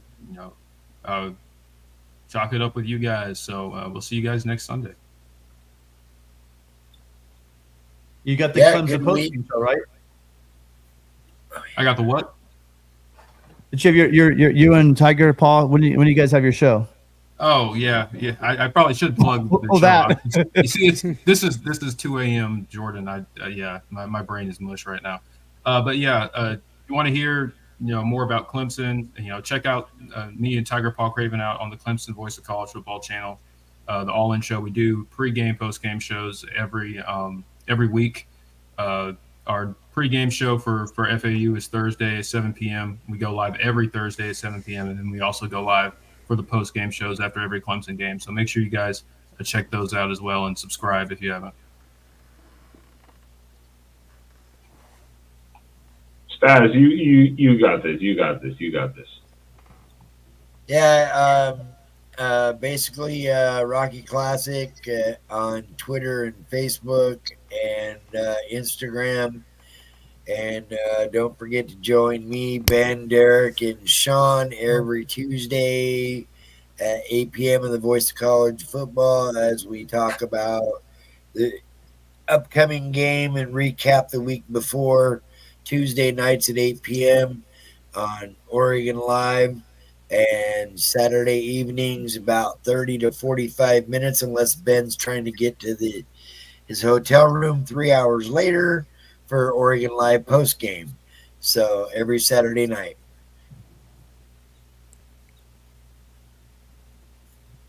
That's you, Mike.